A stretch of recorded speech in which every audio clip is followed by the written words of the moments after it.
कपिलस्य साधुवृन्द नमोस्तुते गोस्वामी धर्मस्य वन्दनं च पुनः पुनः। बोलिए श्री सत्यनारायण कबीर साहेब की जय। श्री हनुमान साहेब की जय। गुरु माता जी की जय। धर्म संत महंत की जय।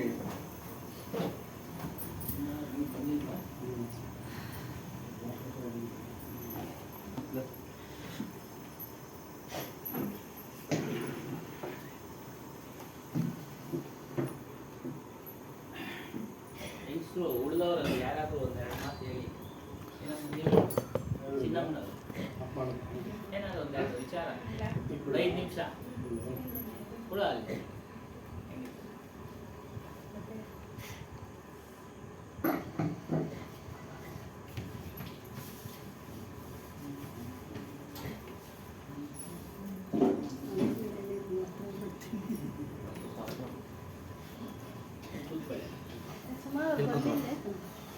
ಅವ್ರು ಚಾರ್ಜ್ ನೀವು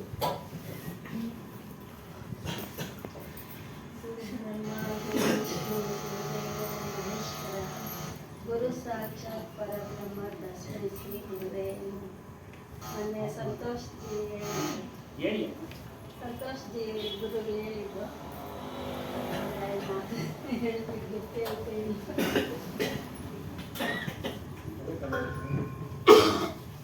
ಅವ್ರು ಹೇಳಿದ್ರು ಸತ್ವಗುಣ ರಜೋಗುಣ ತಾಮಸ ಗುಣ ರಜೋಗುಣ ಇದು ಅಂತವರು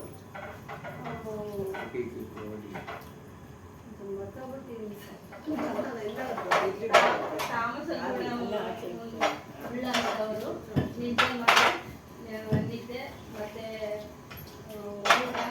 ಊಟ ಮೈಥುನ ಅಂತ ಇದು. ರಜೋಗುಣ ಉಳ್ಳವರು ಸ್ವಲ್ಪ ಮೇಲ್ ಸತ್ವಗುಣ ಉಳ್ಳವರು ಅಂದರೆ ನಮ್ಮ ಸತ್ಸಂಗ ಒಳ್ಳೆ ಅಂತ ಇರ್ತಾರೆ ಅಂತ ಹೇಳಿದ್ರು. ಮತ್ತು ಇನ್ನೂ ಒಂದು ರಾಜ ಅವ್ರಿಗೆ ಒಬ್ಬ ಸನ್ಯಾಸಿ ನಡೆದು ಅರಣ್ಯ ಒಳಗೆ ಬರಬೇಕಾಗಿದ್ರೆ ಒಂದು ರಾಜ್ಯಕ್ಕೆ ಬರ್ತಾರೆ. ಅವ್ರಿಗೆ ಹೊಟ್ಟೆ ಹಸಿವು ಸ್ನಾನ ಆಗೋಗಿರುತ್ತೆ. ಆ ರಾಜರು ಸಾಧುಗಳು ಬಂದವ್ರೆ ಹಿಮಾಲಯ ಇರ್ತದೆ ಅಂತ ಅವರು ಡಂಗುರ ಓಡಿಸಿ ರಾಜ ಮಂತ್ರಿಗಳು ಅವರು ಹೇಳಿ ಡಂಗುರ ಓಡಿಸೋದಕ್ಕೆ ಅವರು ರಾಜ್ಯದಾಗಿರೋರೆಲ್ಲ ಬಂದು ಸ್ವಾಮಿಗಳು ಬಂದವ್ರಿ ಹಿಮಾಲಯದಿಂದ ಸಾಧುಗಳು ಅವ್ರಿಗೆಲ್ಲ ನಮಸ್ಕಾರ ಮಾಡಿ ಪುಣ್ಯ ಮಾಡ್ಕೊಳೋಣ ಅಂತ ಎಲ್ಲ ಇವ್ರಿಗೆ ಹಸಿವು ಆಗ್ತಾ ಇರ್ತದೆ. ನಡೆದು ಊಟ ಎಲ್ಲನೂ ಸಿಗುತ್ತೆ ಅಂತ ಊಟ ಇರ್ತಾರೇನೋ ಬೇಗ ಅಂತ ಅವರು ಪಾಪ ತಾಪತ್ರಯ. ಆದ್ದರಿಂದ ಇವರು ಎಲ್ಲ ಬಂದು ದರ್ಶನ ಮಾಡ್ಕೊಂಡು ಸ್ವಾಮೀಜಿಗಳು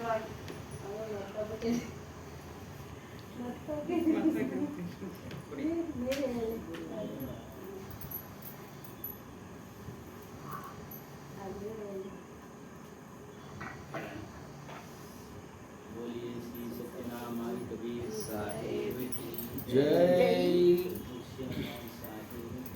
जय जय।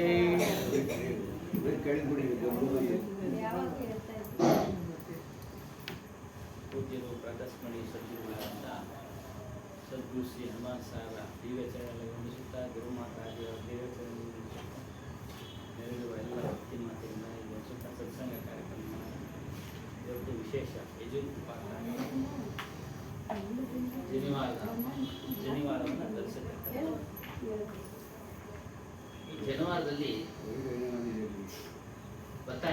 ಗೊತ್ತಾಯಿತೆ ಸ್ವಲ್ಪ ಮೇಲೆ ತಗೊಳ್ಳಿ ವಾಯ್ಸು. ಜನಿವಾರದ ಹಬ್ಬ 9 ಎಳೆಗಳಿಂದ ಕೂಡಿರುತ್ತೆ. ಒಂದೊಂದು 3 ಎಳೆ, 3 9 ಎಳೆ.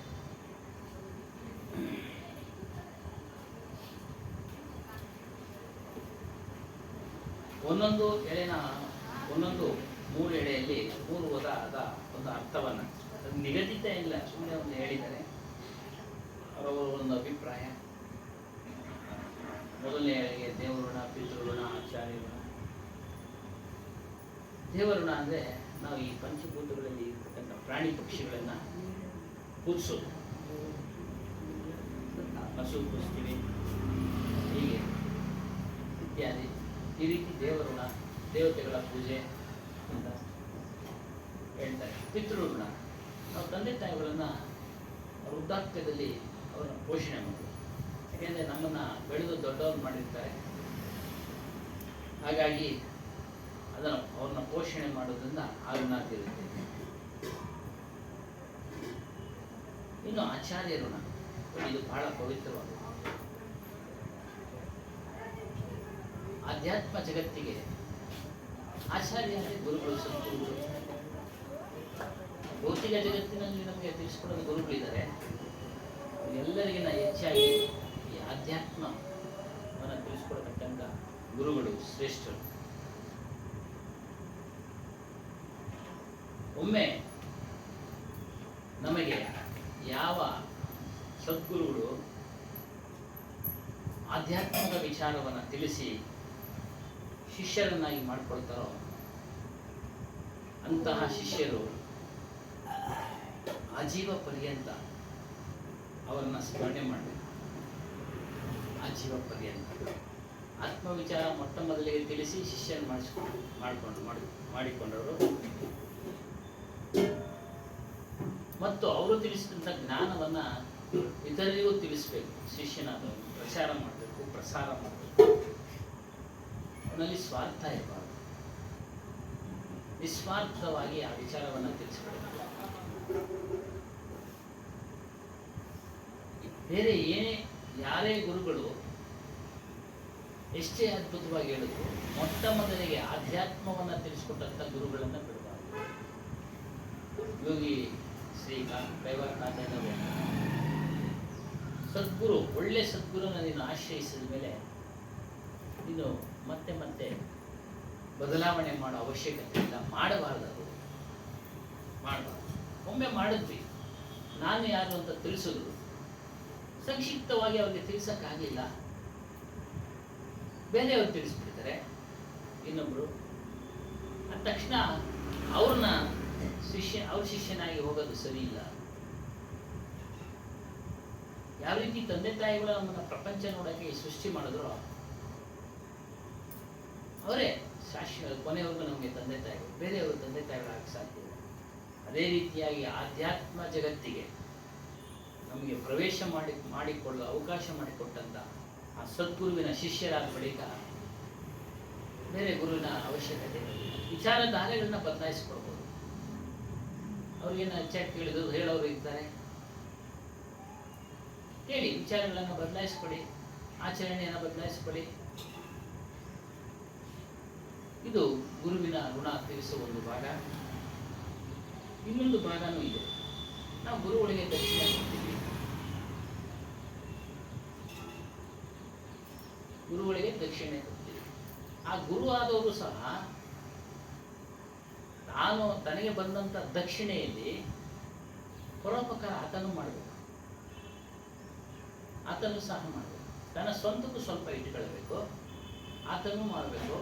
ಮತ್ತು ಯಾವ ಸ್ಥಳದಿಂದ ಅವನಿಗೆ ಆ ದಕ್ಷಿಣೆ ಬರುತ್ತೋ ಅಲ್ಲೂ ಸಹ ಸ್ವಲ್ಪ ದಾನ ಮಾಡಬೇಕು. ನಮ್ಮಲ್ಲಿ ಸಾಧು ಕಾವಿ ಬಟ್ಟೆಯವರು ಒಬ್ಬ ಬರ್ತಾ ಇರ್ತಾರೆ. ಒಬ್ರು ಒಂದ್ಸರಿ 25 kg ಅಕ್ಕಿ ಕೊಡಿಸಿದ್ರು. ಚೆನ್ನಾಗಿ ನೀವು ಅನ್ನ ಸಂತರ್ಪಣೆ ಮಾಡ್ತೀರಾ, ನಿಮ್ಮಿಂದ ನಾವು ದಕ್ಷಿಣೆ ತೆಗೆದುಕೊಳ್ತಾ ಇದ್ದೀವಿ, ನಮ್ದು ಒಂದು ಸ್ವಲ್ಪ ಋಣ ತೀರಲಿ ಅಂತ. ಋಣ ಅಂದರೆ ಸಾಲ. ನಮ್ಮ ಆಶ್ರಮ ಕಬೀರಾಶ್ರಮ ಋಣ ಅಂದರೆ ಸಾಲ. ಈ ರೀತಿ ಇದು ಒಂದು ಭಾಗ. ಪ್ರಚಾರ ಮಾಡೋದು ಒಂದು ಭಾಗ. ನಾವು ಗುರುವಿನ ಒಂದು ಗುರು ಅಂತ ತಿಳಿದ ಮೇಲೆ ಆದಮೇಲೆ ಕಾಣಿಕೆಗಳು ಬರ್ತಾ ಇರ್ತವೆ, ಅದನ್ನು ಅವಶ್ಯಕವಾಗಿ ಪರೋಪಕಾರ. ಬೇರೆ ಕಡೆ ಎಲ್ಲ ಹೋಗ್ತೀವಿ, ಏನೋ ಅಲ್ಲಿ ಏನೋ ಕೊಡೋದು ಎಲ್ಲ, ಯಾಕಂದರೆ ಆ ಋಣ ನಮ್ಮ ಮೇಲೆ ಇರಬಾರ್ದು.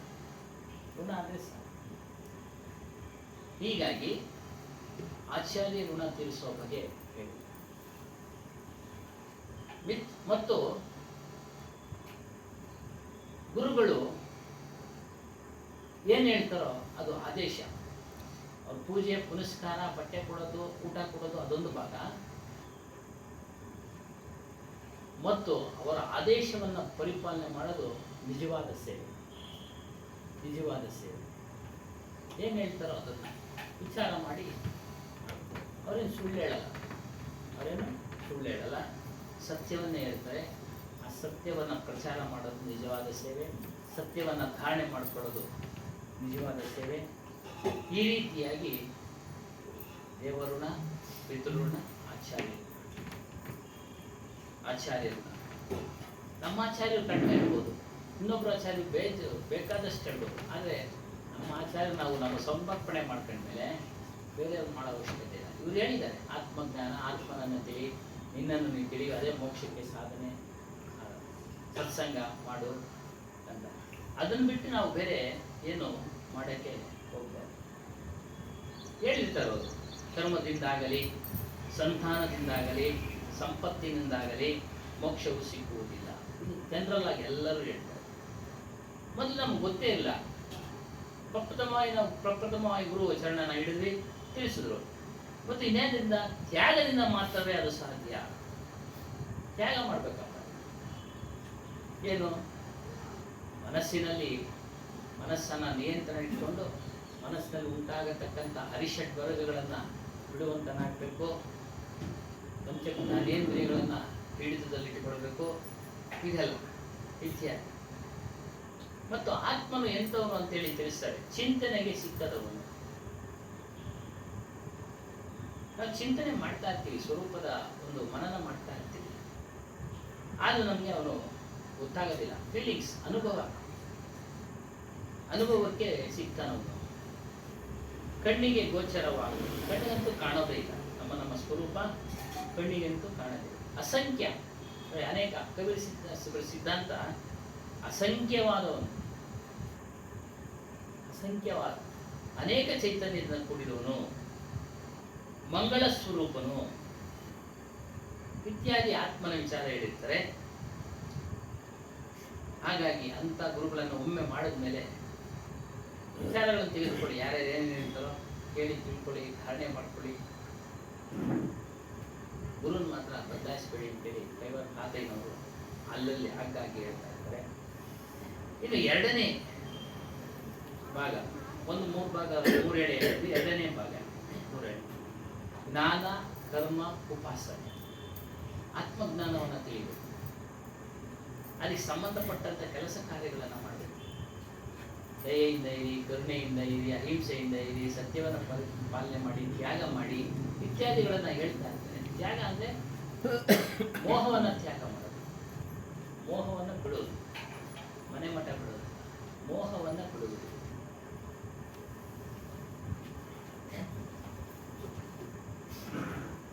ಮತ್ತು ಗುರುಪೂಜೆ, ಆಗಲೇ ಹೇಳಿದ್ವಲ್ಲ, ಗುರುಪೂಜೆಯನ್ನು ಮಾಡೋದು, ಗುರು ಸೇವೆಯನ್ನು ಮಾಡೋದು, ಗುರು ಹೇಳಿರ್ತಕ್ಕಂಥ ವಿಚಾರಗಳನ್ನು ಬೇರೆಯವ್ರಿಗೂ ಸಹ ತಿಳಿಸೋದು.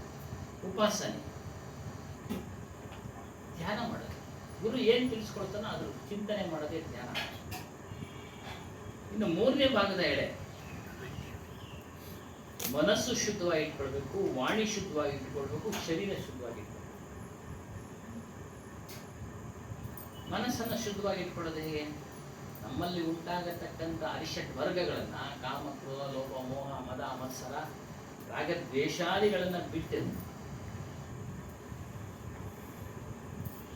ನಮ್ಮ ಮನಸ್ಸನ್ನು ಸದ್ಗುಣಗಳ ಸದ್ ಆಚರಣೆಗಳಿಗೆ ತೆಗೆದುಕೊಂಡು ಹೋಗೋದೇ ಮನಸ್ಸು ಶುದ್ಧ. ಇನ್ನು ವಾಣಿನೂ ಶುದ್ಧ, ಮಾತಾಡತಕ್ಕಂಥ ವಾಣಿಗಳು, ಮಾತುಗಳು ಶುದ್ಧವಾಗಿರಬೇಕು. ನಿಂದೆ, ಆರೋಪ, ಇವೆಲ್ಲ ದುರ್ಭಾಷೆಗಳನ್ನು ಬಿಡುವುದು. ಯಾವಾಗಲೂ ನಮ್ಮಿಂದ ಬಹುವಚನ ರೂಪದಲ್ಲಿ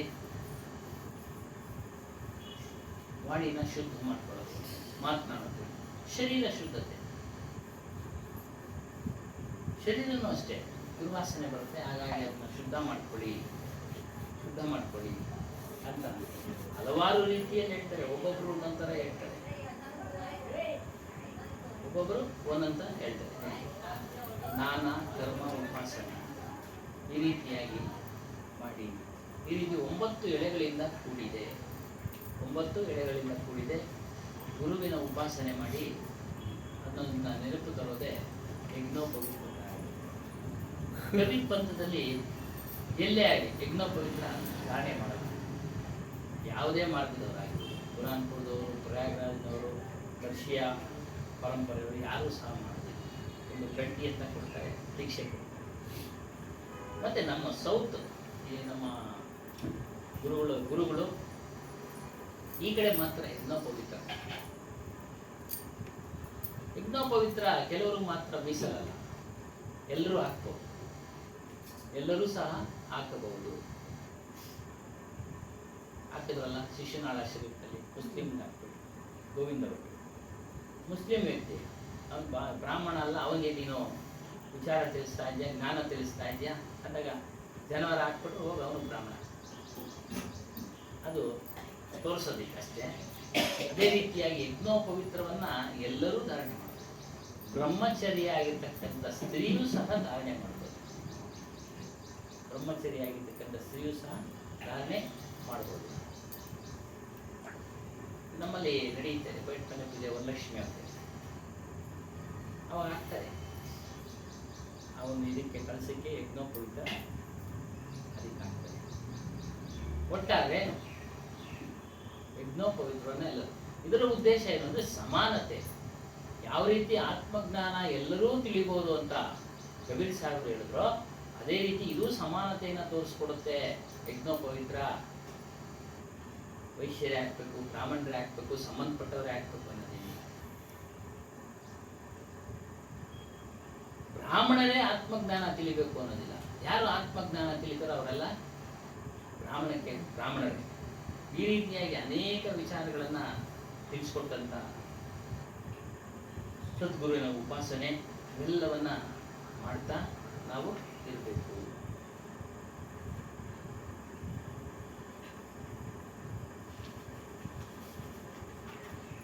ಮತ್ತು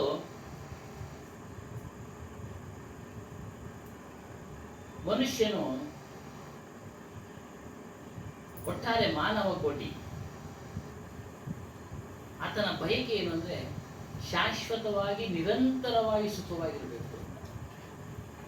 ಶಾಶ್ವತವಾಗಿ ನಿರಂತರ ಏನೋ 24 ಗಂಟೆ 345 ದಿವಸ, 24 ಗಂಟೆ × 7 × 365 ದಿವಸ, ಅಂದ್ರೆ ಆಜೀವ ಪರ್ಯಂತ ಶಾಶ್ವತ. ಅವನು ಬುದ್ಧಿ ಬಂದಾಗಿದ್ದ ಹೇಳ್ತಾನೆ, ನಾನು ನಿರಂತರವಾಗಿ ಶಾಶ್ವತವನ್ನ ಸುಖವನ್ನು ಪಡಬೇಕು. ಆದರೆ ಆ ಸುಖನ ಎಲ್ಲಿ ಹುಡುಕ್ತಾ ಇದ್ದಾನೆ ಅಂದ್ರೆ ಅಜ್ಞಾನದಿಂದ ಸುಖವನ್ನು ಹೊರಗಿನ ವಸ್ತುಗಳ ವಿಷಯಗಳಲ್ಲಿ ಹುಡುಕ್ತಾ ಇದ್ದಾನೆ. ಅಲ್ಲಿ ಸಿಗತಕ್ಕಂಥ ಕ್ಷಣಿಕ ಸುಖದಿಂದ ಬೇಸರ ಹೊಂದಿ ದುಃಖವನ್ನು ಅನುಭವಿಸ್ತಾನೆ. ಅದರಿಂದ ಹೊರಗಿನ ಯಾವುದೇ ವಸ್ತುಗಳಿಂದ ಶಾಶ್ವತವಾದ ನಿರಂತರವಾದ ಸುಖ ಸಿಗೋದಿಲ್ಲ. ನಿಜವಾದ ಸುಖ ನಮ್ಮ ಸ್ವರೂಪದಲ್ಲಿದೆ, ನಮ್ಮ ಅರಿವಿನಲ್ಲಿದೆ, ಆತ್ಮನಲ್ಲಿದೆ ಅನ್ನೋದು ವಿಚಾರವನ್ನ ಇದೆ. ನಿಜ ಸುಖ ಆತ್ಮ ರಾಮ ಹೈ ದೂಜಾ ದುಃಖ ಅಪಾರ ಮನಸ ವಾಚ ಕರ್ಮಣ ಕಬೀರ ಸುಮಿರ್ಣಸ. ಎಲ್ಲಪ್ಪ ಇದೆ ನಿಜ ಸುಖ? ಆತ್ಮಾರಾಮನಲ್ಲಿದಮ್ಮ. ಆತ್ಮನಿಗೆ ರಾಮ ಅಂತೇಳಿ ಕಬೀರ್ ಸಾಹೇಬರು ಸಂಬೋಧನೆ ಮಾಡಿದರು. ಕಾರಣ ಇಷ್ಟೇ, ಅವರ ಶಿಷ್ಯರು ರಮಾನಂದರು, ಅವರು ವೈಷ್ಣವರು, ವಿಷ್ಣುವಿನ ರಾಮನ ಆರಾಧನೆ ಮಾಡತಕ್ಕಂಥವರು. ಅವರ ಗುರುವನ್ನ ಸ್ಮರಿಸಿಕೊಳ್ಳುವ ಒಂದು ವಿಚಾರದಲ್ಲಿ ಆತ್ಮನಿಗೆ ರಾಮ ಅಂತೇಳಿ ತಿಳಿಸಿದರು. ಆತ್ಮ ರಾಮ, ನಿಮ್ಮ ಸ್ವರೂಪವೇ ಆತ್ಮ, ಅದನ್ನು ತಿಳಿರಿ, ಅದರಲ್ಲಿ ಶಾಶ್ವತವಾದ ಸುಖ. ದೂಜ ದುಃಖ ಅಪಾರ, ಅದನ್ನು ಹೊರತುಪಡಿಸುವ ಪ್ರಪಂಚದಲ್ಲಿ ಏನೇನಿದೆಯೋ ಎಲ್ಲವೂ ದುಃಖದಿಂದ ಕೂಡಿದೆ. ಸುಖ ಸಿಗುತ್ತೆ ಕ್ಷಣಿಕ, ಆದ್ರೆ ಆ ದುಃಖನೂ ಅದ್ರ ಜೊತೆನಲ್ಲೇ ಇರುತ್ತೆ. ಹಾಗಾದ್ರೆ ಎಲ್ಲವನ್ನ ಬಿಡೋದ? ಏನು ಬಿಡೋ ಕೆಲಸ ಇಲ್ಲ. ನಮ್ಮ ಪ್ರಾರಬ್ಧ ಕರ್ಮ ಏನಿದೆಯೋ ಅದನ್ನು ಅನುಭವಿಸ್ತಾ ಈ ಒಂದು ಮಾನವ ಜನ್ಮವನ್ನ ಕಳಿಬೇಕು. ಒಂದು ಸ್ವಧರ್ಮ ಆಚರಣೆಯನ್ನು ಪಾಲನೆ ಮಾಡುತ್ತಾ ಕಲೀರಿ. ಸ್ವಧರ್ಮ ಅಂದ್ರೆ ನನ್ನನ್ನು ನಾನು ತಿಳಿಯೋದು.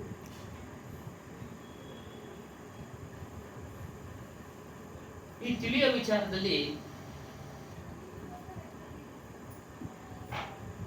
ಮೊಟ್ಟ ಮೊದಲಿಗೆ ನಾನು, ನನ್ನದು, ಅಹಂಕಾರ, ಈ ಮೋಹವನ್ನ ತ್ಯಜಿಸಬೇಕು. ಯಾವಾಗ ನಾನು, ನನ್ನದು ಎಂಬ ಅಹಂಕಾರ ಮತ್ತು ಮೋಹವನ್ನ ತ್ಯಜಿಸ್ತೀವೋ ದುಃಖ ನಿವಾರಣೆ ಆಗುತ್ತೆ. ಅದನ್ನ ನಾವೇ ಬಿಡ್ಬೇಕು. ಗುರುಗಳು ಪ್ರೇರಣೆ ಕೊಡ್ತಾ ಇರ್ತಾರೆ, ಬಿಡಿ ಬಿಡಿ ಬಿಡಿ ಅಂತ ಅಷ್ಟೇ. ಈ ರೀತಿ ಇದೆ, ಅದರಿಂದ ದುಃಖ ಇದೆ. ನಮಗೇನಾದ್ರೂ ಕಾಯಿಲೆ ಬಂದ್ರೆ ನಾವೇ ಔಷಧಿ ತೆಗೆದುಕೊಳ್ಬೇಕು. ಅದರಂತೆ ಉದ್ಧಾರ ನಮ್ಮಿಂದಲೇ ಆಗಬೇಕು, ಬೇರೆಯವರಿಂದ ಸಾಧ್ಯ ಇಲ್ಲ. ಅದನ್ನ ಗುರುಸೇವೆ ಮಾಡಿ. ಗುರುಸೇವೆ ವಿಚಾರದಲ್ಲಿ ಒಂದು ಅದ್ಭುತವಾದ ಕಥೆ ನಮ್ಮ ಸ್ವಾಮೀಜಿಗಳು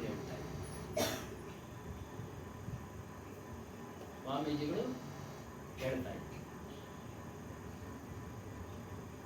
ಒಬ್ಬ ಗುರು ಮತ್ತು ಶಿಷ್ಯನೇ ಇದ್ರು.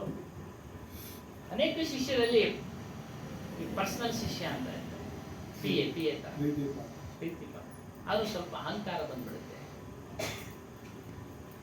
ಬಂದ್ಬಿಟ್ಟೆ ನನ್ನಷ್ಟು ಸೇವೆ ಮಾಡೋನು ಯಾರಿಲ್ಲ, ಇವ್ರಿಗೆ ಹತ್ತಿರವಾಗಿರೋ ನಾನೇ ಹೇಗೆ ಹೀಗೆ ಅಂತ ಅಹಂಕಾರಕ್ಕೆ ಕತೆ ಹೇಳ್ತಾರೆ.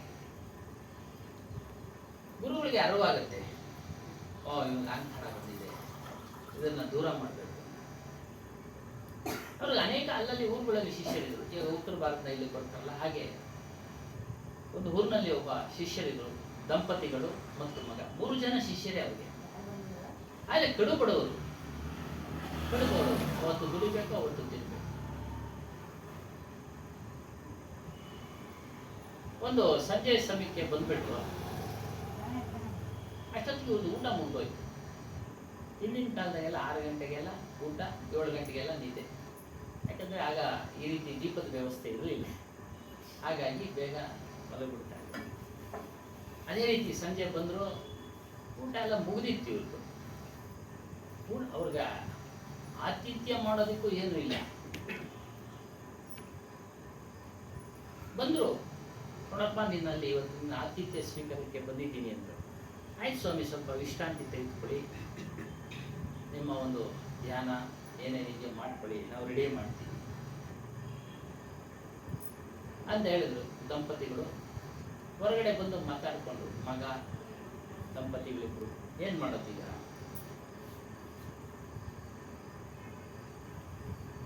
ಶೆಟ್ಟಿ ಅಂಗಡಿ ಇದೆ, ಅಗತ್ಯವಾದ ವಸ್ತುಗಳನ್ನು ತೆಗೆದುಕೊಂಡು ಬರೋಣ, ದುಡ್ಡಿಲ್ಲ, ಕಳ್ತನ ಮಾಡೋಣ.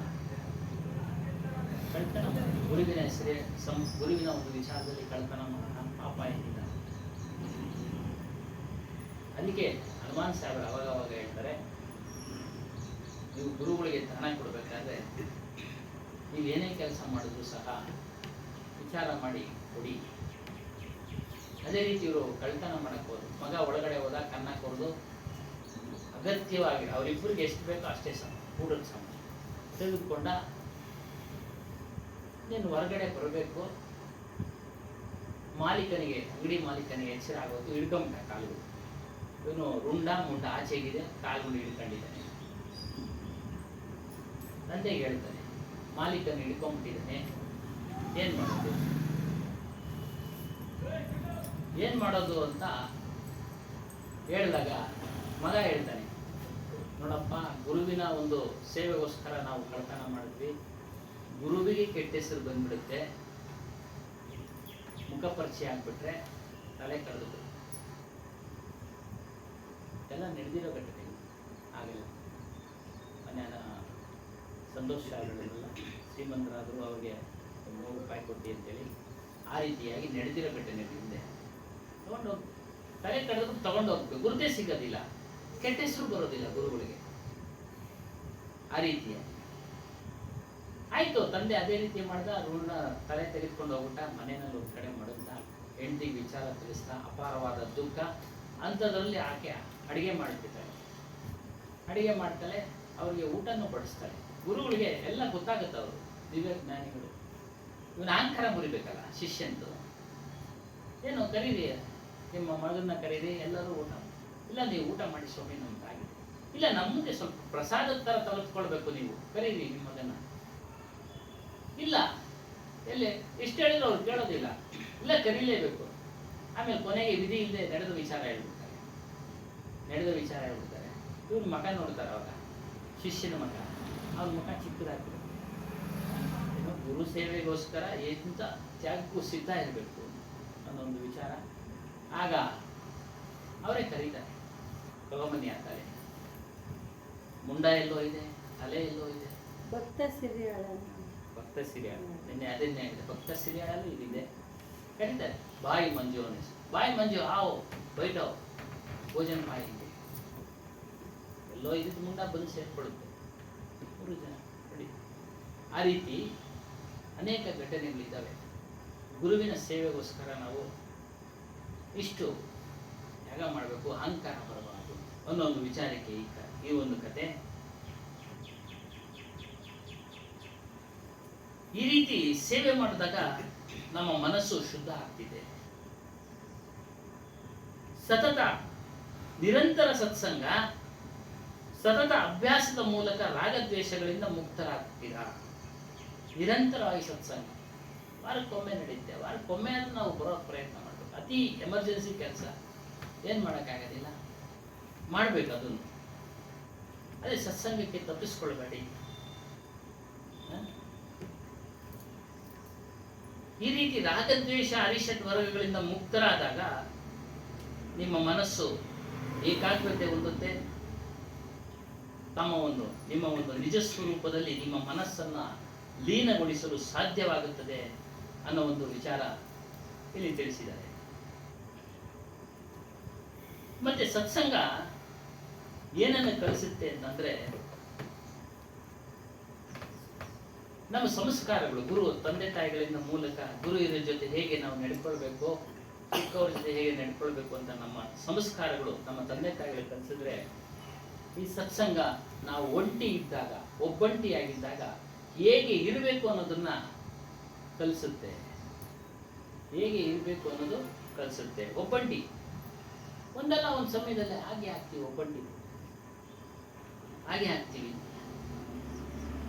ಅದು ಯಾವತ್ತೂ ಏನೋ. ಹಾಗಾಗಿ ಸತ್ಸಂಗವನ್ನ ಮಾಡಿ ಒಬ್ಬಂಟಿಯಾಗಿದ್ದಾಗ ಹೇಗಿರ್ಬೇಕು ಅನ್ನೋದು ಇನ್ನ ತಿಳಿಸುತ್ತೆ. ಏನೋ ವಿಚಾರ ಮಾಡಬೇಕು, ಸತ್ಸಂಗ ಮನದಲ್ಲೇ ಮಾಡ್ತಾ ಇರಬೇಕು, ನಮ್ಮ ಸ್ವರೂಪದ ಕಡೆ ಹೋಗ್ತಾ ಇರ್ತಾರೆ. ಈ ಒಂದು ವಿಚಾರ ಒಬ್ಬಂಟಿಯಾಗಿದೆ, ಅವೆಲ್ಲ ಬೇರೆ ಬೇರೆ ಏನು ತುಂಬಿಕೊಳ್ಳಲ್ಲ.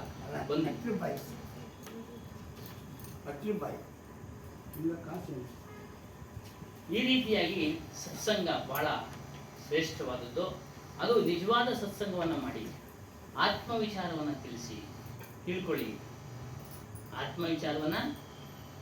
ತಿಳ್ಕೊಳ್ಳಿ. ಈ ಮತ್ತು ಪ್ರತಿಮೆಗಳು ಇವೆಲ್ಲ ಇವೆ, ಪೂಜೆ ಪುನಸ್ಕಾರಗಳು ಪ್ರಾರಂಭದ ಪ್ರೈಮರಿ ಸ್ಟೇಜ್ನಲ್ಲಿ ಅದೆಲ್ಲ ಬೇಕು. ಸಣ್ಣ ಹುಡುಗನಿಗೆ ನಾವು ಆತ್ಮವಿಚಾರ ಹೇಳಬೇಕು ಗೊತ್ತಾಗೋದಿಲ್ಲ, ಮತ್ತು ಭಕ್ತಿ ಕಲಿಸ್ತೀವಿ. ದೇವಸ್ಥಾನ, ಮನೆ, ಮಂದಿರ, ಗುರು ಹಿರಿಯ ಭಕ್ತಿ ಇವೆಲ್ಲ ಪ್ರೈಮರಿ ಸ್ಟೇಜ್. ದೊಡ್ಡವರಾದ್ಮೇಲೂ ಅದು ಮಾಡ್ತಾ ಇದ್ರೆ ಹೇಳ್ತಾರೆ,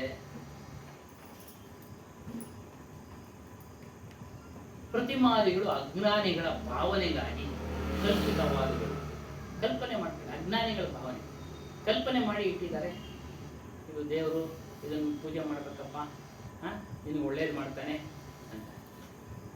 ಅದಕ್ಕೋಸ್ಕರ ಮಾಡಬೇಕು. ಆದರೆ ಅದರಿಂದ ಆ ಪೂಜೆಯಿಂದ ಮಂಕು ದೈವದ ಪೂಜೆ ನೋಡಿ, ಮಂಕು ಏನನ್ನೂ ಮಾತಾಡಲ್ಲ, ಏನನ್ನೂ ತಿಳಿಸೋಲ್ಲ. ಆ ಪೂಜೆಯಿಂದ ಆತ್ಮಜ್ಞಾನ ಉಂಟಾಗೋದಿಲ್ಲ.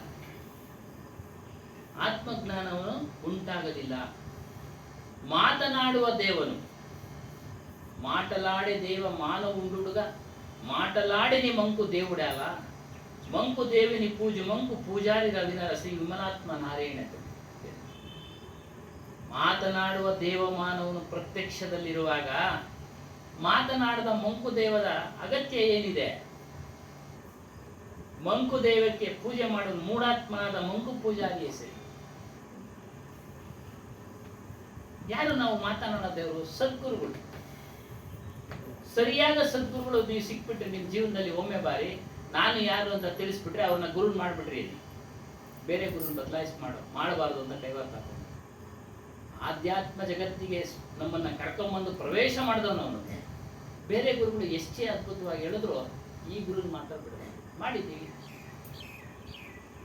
ಪ್ರಪ್ರಥಮ ಅವನು ನಮ್ಗೆ ತಿಳಿಸ್ಕೊಟ್ಟ ನಾನು ಯಾರು ಅನ್ನೋದು. ಅತಿ ಹೆಚ್ಚಾಗಿ ತಿಳಿಸ್ಕೊಳ್ಳೋಕ್ಕೆ ಆತನಲ್ಲಿ ಪಾಂಡಿತ್ಯ ಕಡಿಮೆ ಇರುತ್ತೆ.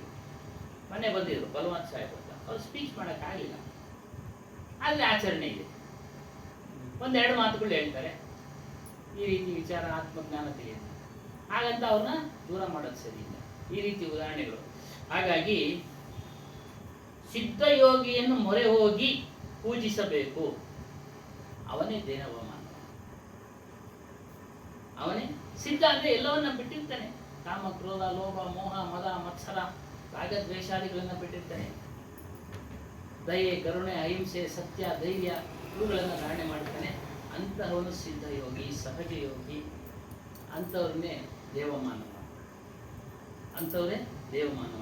ಇವರನ್ನ ನೀವು ಪೂಜೆ ಮಾಡಿ, ಇವರನ್ನ ಪೂಜೆ ಮಾಡಿ. ಮನೆ ಒಂದು ವಿಚಾರ ಹೇಳಿದ್ರು, ಸಂತೋಷ. ಧನವನ್ನ ಜೇಬು ಗರಂ ಸಂಪಾದನೆ ಮಾಡಿ. ನಿಮ್ಮ ಒಂದು ಮೂಲ ಸೌಕರ್ಯಗಳಿಗೆ ಉಪಯೋಗಿಸ್ಕೊಳ್ಳಿ. ಮುಂದಿನ ಒಂದು ವೃದ್ಧಾಪ್ಯ ಜೀವನಕ್ಕೂ ಎತ್ತಿಟ್ಕೊಳ್ಳಿ. ಮೊದಲ ತರ ಇಲ್ಲ ವ್ಯವಸ್ಥೆ. 40 ವರ್ಷದ 50 ವರ್ಷದಿಂದ ನಮ್ಮ ಸ್ವಾಮೀಜಿ ಹನುಮಾನ್ ದಾಸ್ ಹೇಳ್ತಾರೆ, ವೃದ್ಧಾಪ್ಯ ಜೀವನಕ್ಕೆ ಎತ್ತಿಟ್ಕೊಳ್ಳಿ ಮತ್ತು ಸತ್ಕಾರ್ಯಕ್ಕೆ ತೊಡಗಿಸಿಕೊಳ್ಳಿ.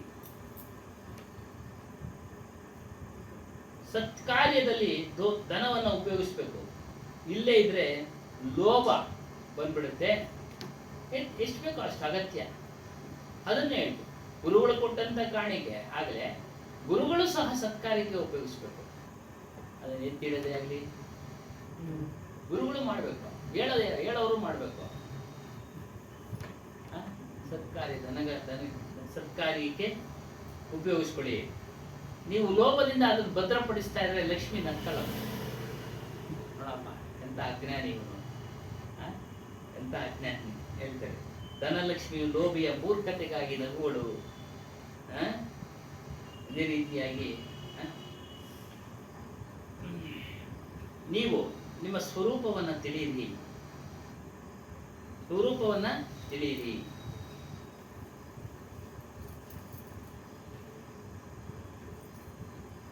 ಇತ್ಯಾದಿಯಾಗಿ ಹೇಳಿದರೆ ಜನವಾರದ ಹಬ್ಬದ ವಿಶೇಷದಿಂದ ಅದನ್ನು ಹೇಳಬೇಕಾಯಿತು.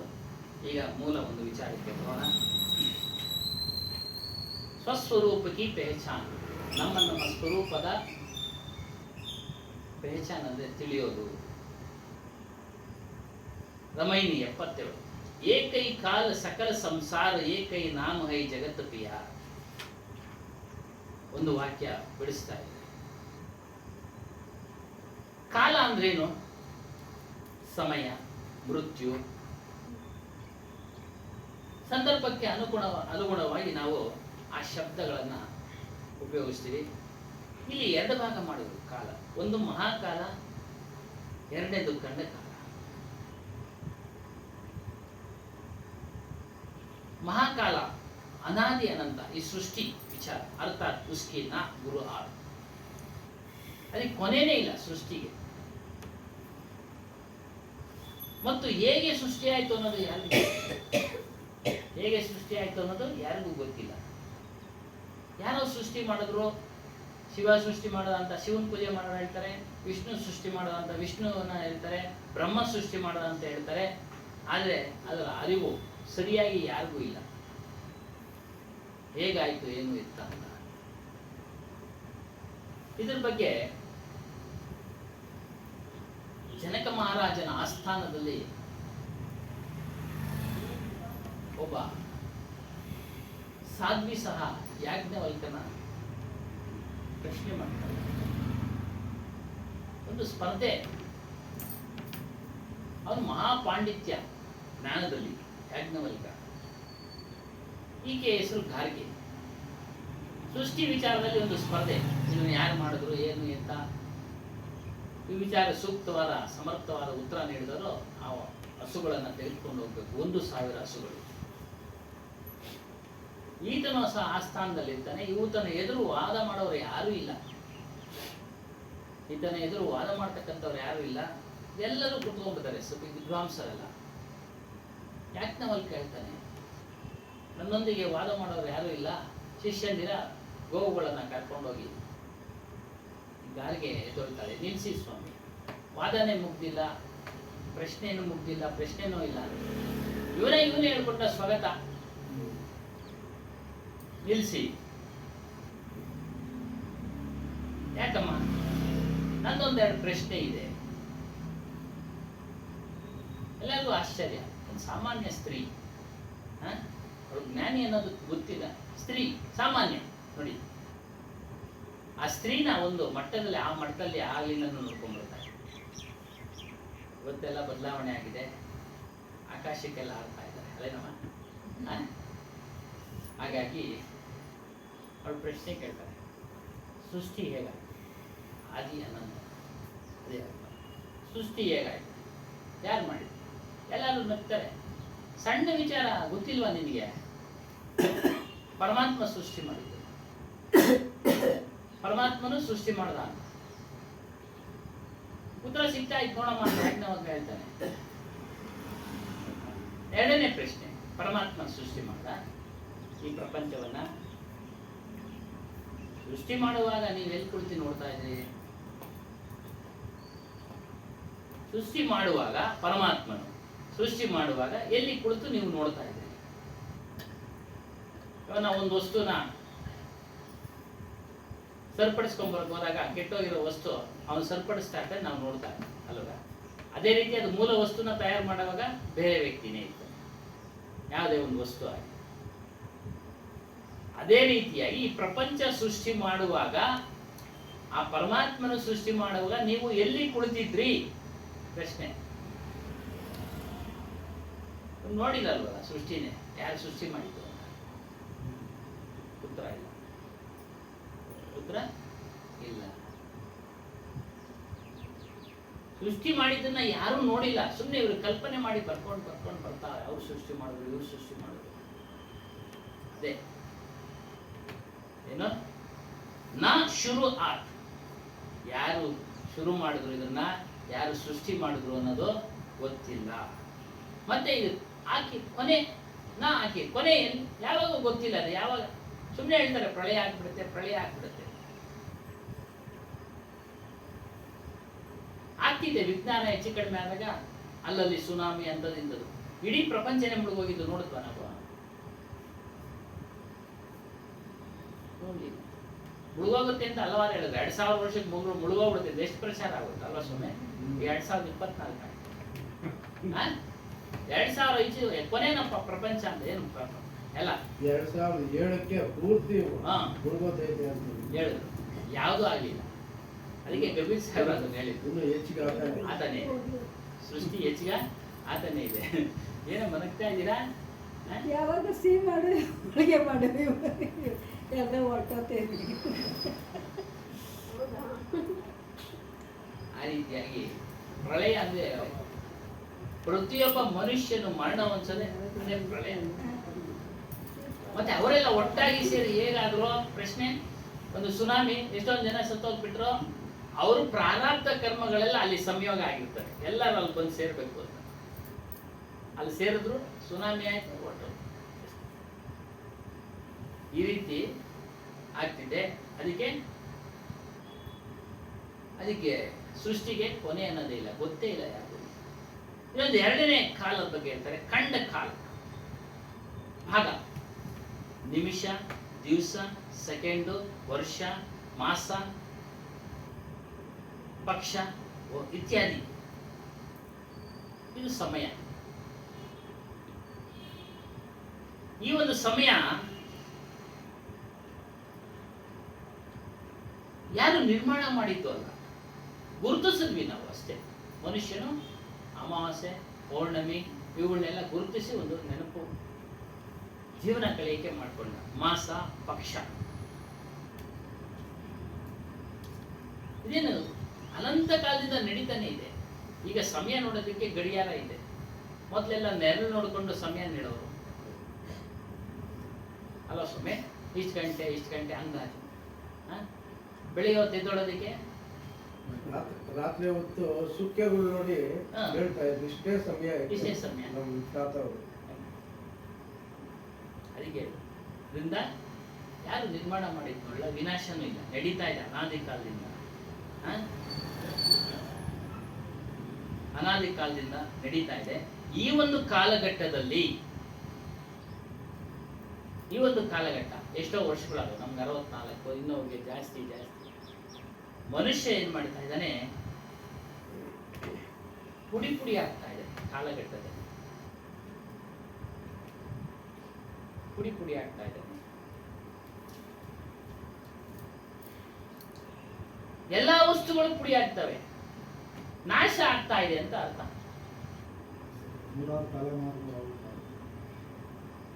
ಹ? ತಲೆಮಾರುಗಳು ಅಂತ ಹೇಳ್ತಾರೆ. ನಾವು ಸೂರ್ಯವಂಶ ಅಂತ ರಾಮಾಯಣದ ಕೇಳಿದ್ವಿ, ಚಂದ್ರವಂಶ ಮಹಾಭಾರತದ ಕೇಳಿದ್ವಿ, ಯದುವಂಶ ಕೃಷ್ಣನ ಅವತಾರ, ಕೃಷ್ಣನ ವಂಶ. ಯಾರಿದ್ದಾರೆ ಇವತ್ತು ದಿವಸ? ಯಾರು ಇಲ್ಲ. ಸುಮ್ಮನೆ ಹೇಳ್ಕೊಳ್ತಾರೆ ನಾವು ಆ ಕಾಲದವ್ರು ಈ ಕಾಲ. ಮೂಲ ಕಾಲದವ್ರು ಯಾರು? ಹೊರಟೋಯ್ತಲ್ಲ. ಹೋಗ್ತಾ ಎಲ್ಲರನ್ನ ಈ ಕಾಲ ಅನ್ನೋದು ಪುಡಿ ಪುಡಿ ಮಾಡ್ತಾ ಇದೆ. ದೊಡ್ಡ ದೊಡ್ಡ ಮಹಾರಾಜರು, ಪಟ್ಟಣಗಳು ಇವೆಲ್ಲವೂ ನಾಶ ಆಗಿದೆ. ನಾಶ ಆಗುತ್ತೆ, ಮುಂದೆನೂ ಸಹ ನಾಶ ಆಗುತ್ತೆ. ಹಾಗಾಗಿ ಮನುಷ್ಯನು ಏನ್ ಮಾಡ್ಬೇಕು ಅಂತಂದ್ರೆ, ರಾಗದ್ವೇಷ ಮೋಹ ಶೋಕಗಳನ್ನೆಲ್ಲ ಬಿಡ್ತಾ ಆತ್ಮಜ್ಞಾನದ ಕಡೆ ಹೋಗ್ಬೇಕು, ಸ್ವರೂಪವನ್ನ ತಿಳಿಬೇಕು. ಇವೆಲ್ಲವನ್ನ ಮನುಷ್ಯನನ್ನ ಬಲೆಗೆ ಬಿಡಿಸ್ತವೆ, ಸಿಕ್ಕಾಕಿಸ್ತವೆ. ಆಗ ಹೇಳಿದಲ್ಲ, ನಿರಂತರ ಸುಖಕ್ಕಾಗಿ, ಶಾಶ್ವತ ನಿರಂತರ ಸುಖಕ್ಕಾಗಿ ಮನುಷ್ಯ ಅನೇಕ ಬಯಕೆಗಳನ್ನ ಮಾಡ್ಕೊಳ್ತಾನೆ. ಅದನ್ನ ಪೂರೈಸ್ಕೊಳ್ಳಕ್ಕೆ ಹಲವಾರು ಮಾರ್ಗಗಳನ್ನ ಹಿಡಿತಾನೆ, ಸಿಕ್ಕಿ ಹಾಕ್ಕೊಳ್ಬಿಡ್ತಾನೆ.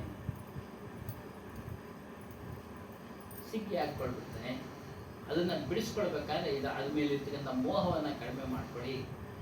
ಕಲಿ ಮಾಡ್ತಾ ಅದು ಇಲ್ದಂಗೆ ಆಗ್ಬೇಕು. ಕೊನೆಯ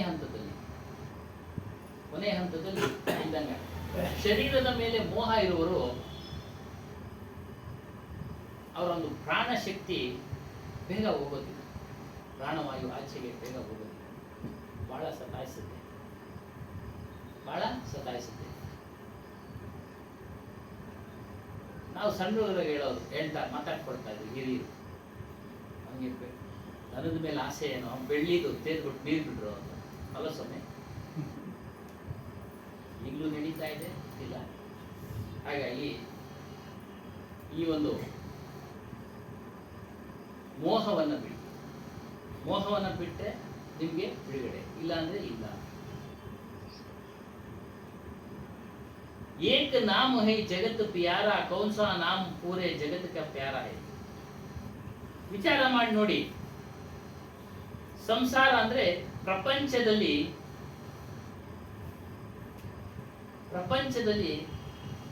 ಹೆಸರುಗಳು ಕೆಲವರಿಗೆ ಪ್ರಿಯ. ಈ ಮಕ್ಕಳಿಗೆ ಹೆಸರಿರುವಾಗ ಅದು ಬುಕ್ಕುಗಳೇ ಬಂದ್ಬಿಟ್ಟಿದೆ. ಆ ಹೆಸರು ಹಿಡಿಬೇಕು, ಈ ಹೆಸರು ಹಿಡಿಬೇಕು, ರಾಮ ಕೃಷ್ಣ ಏನೇನು.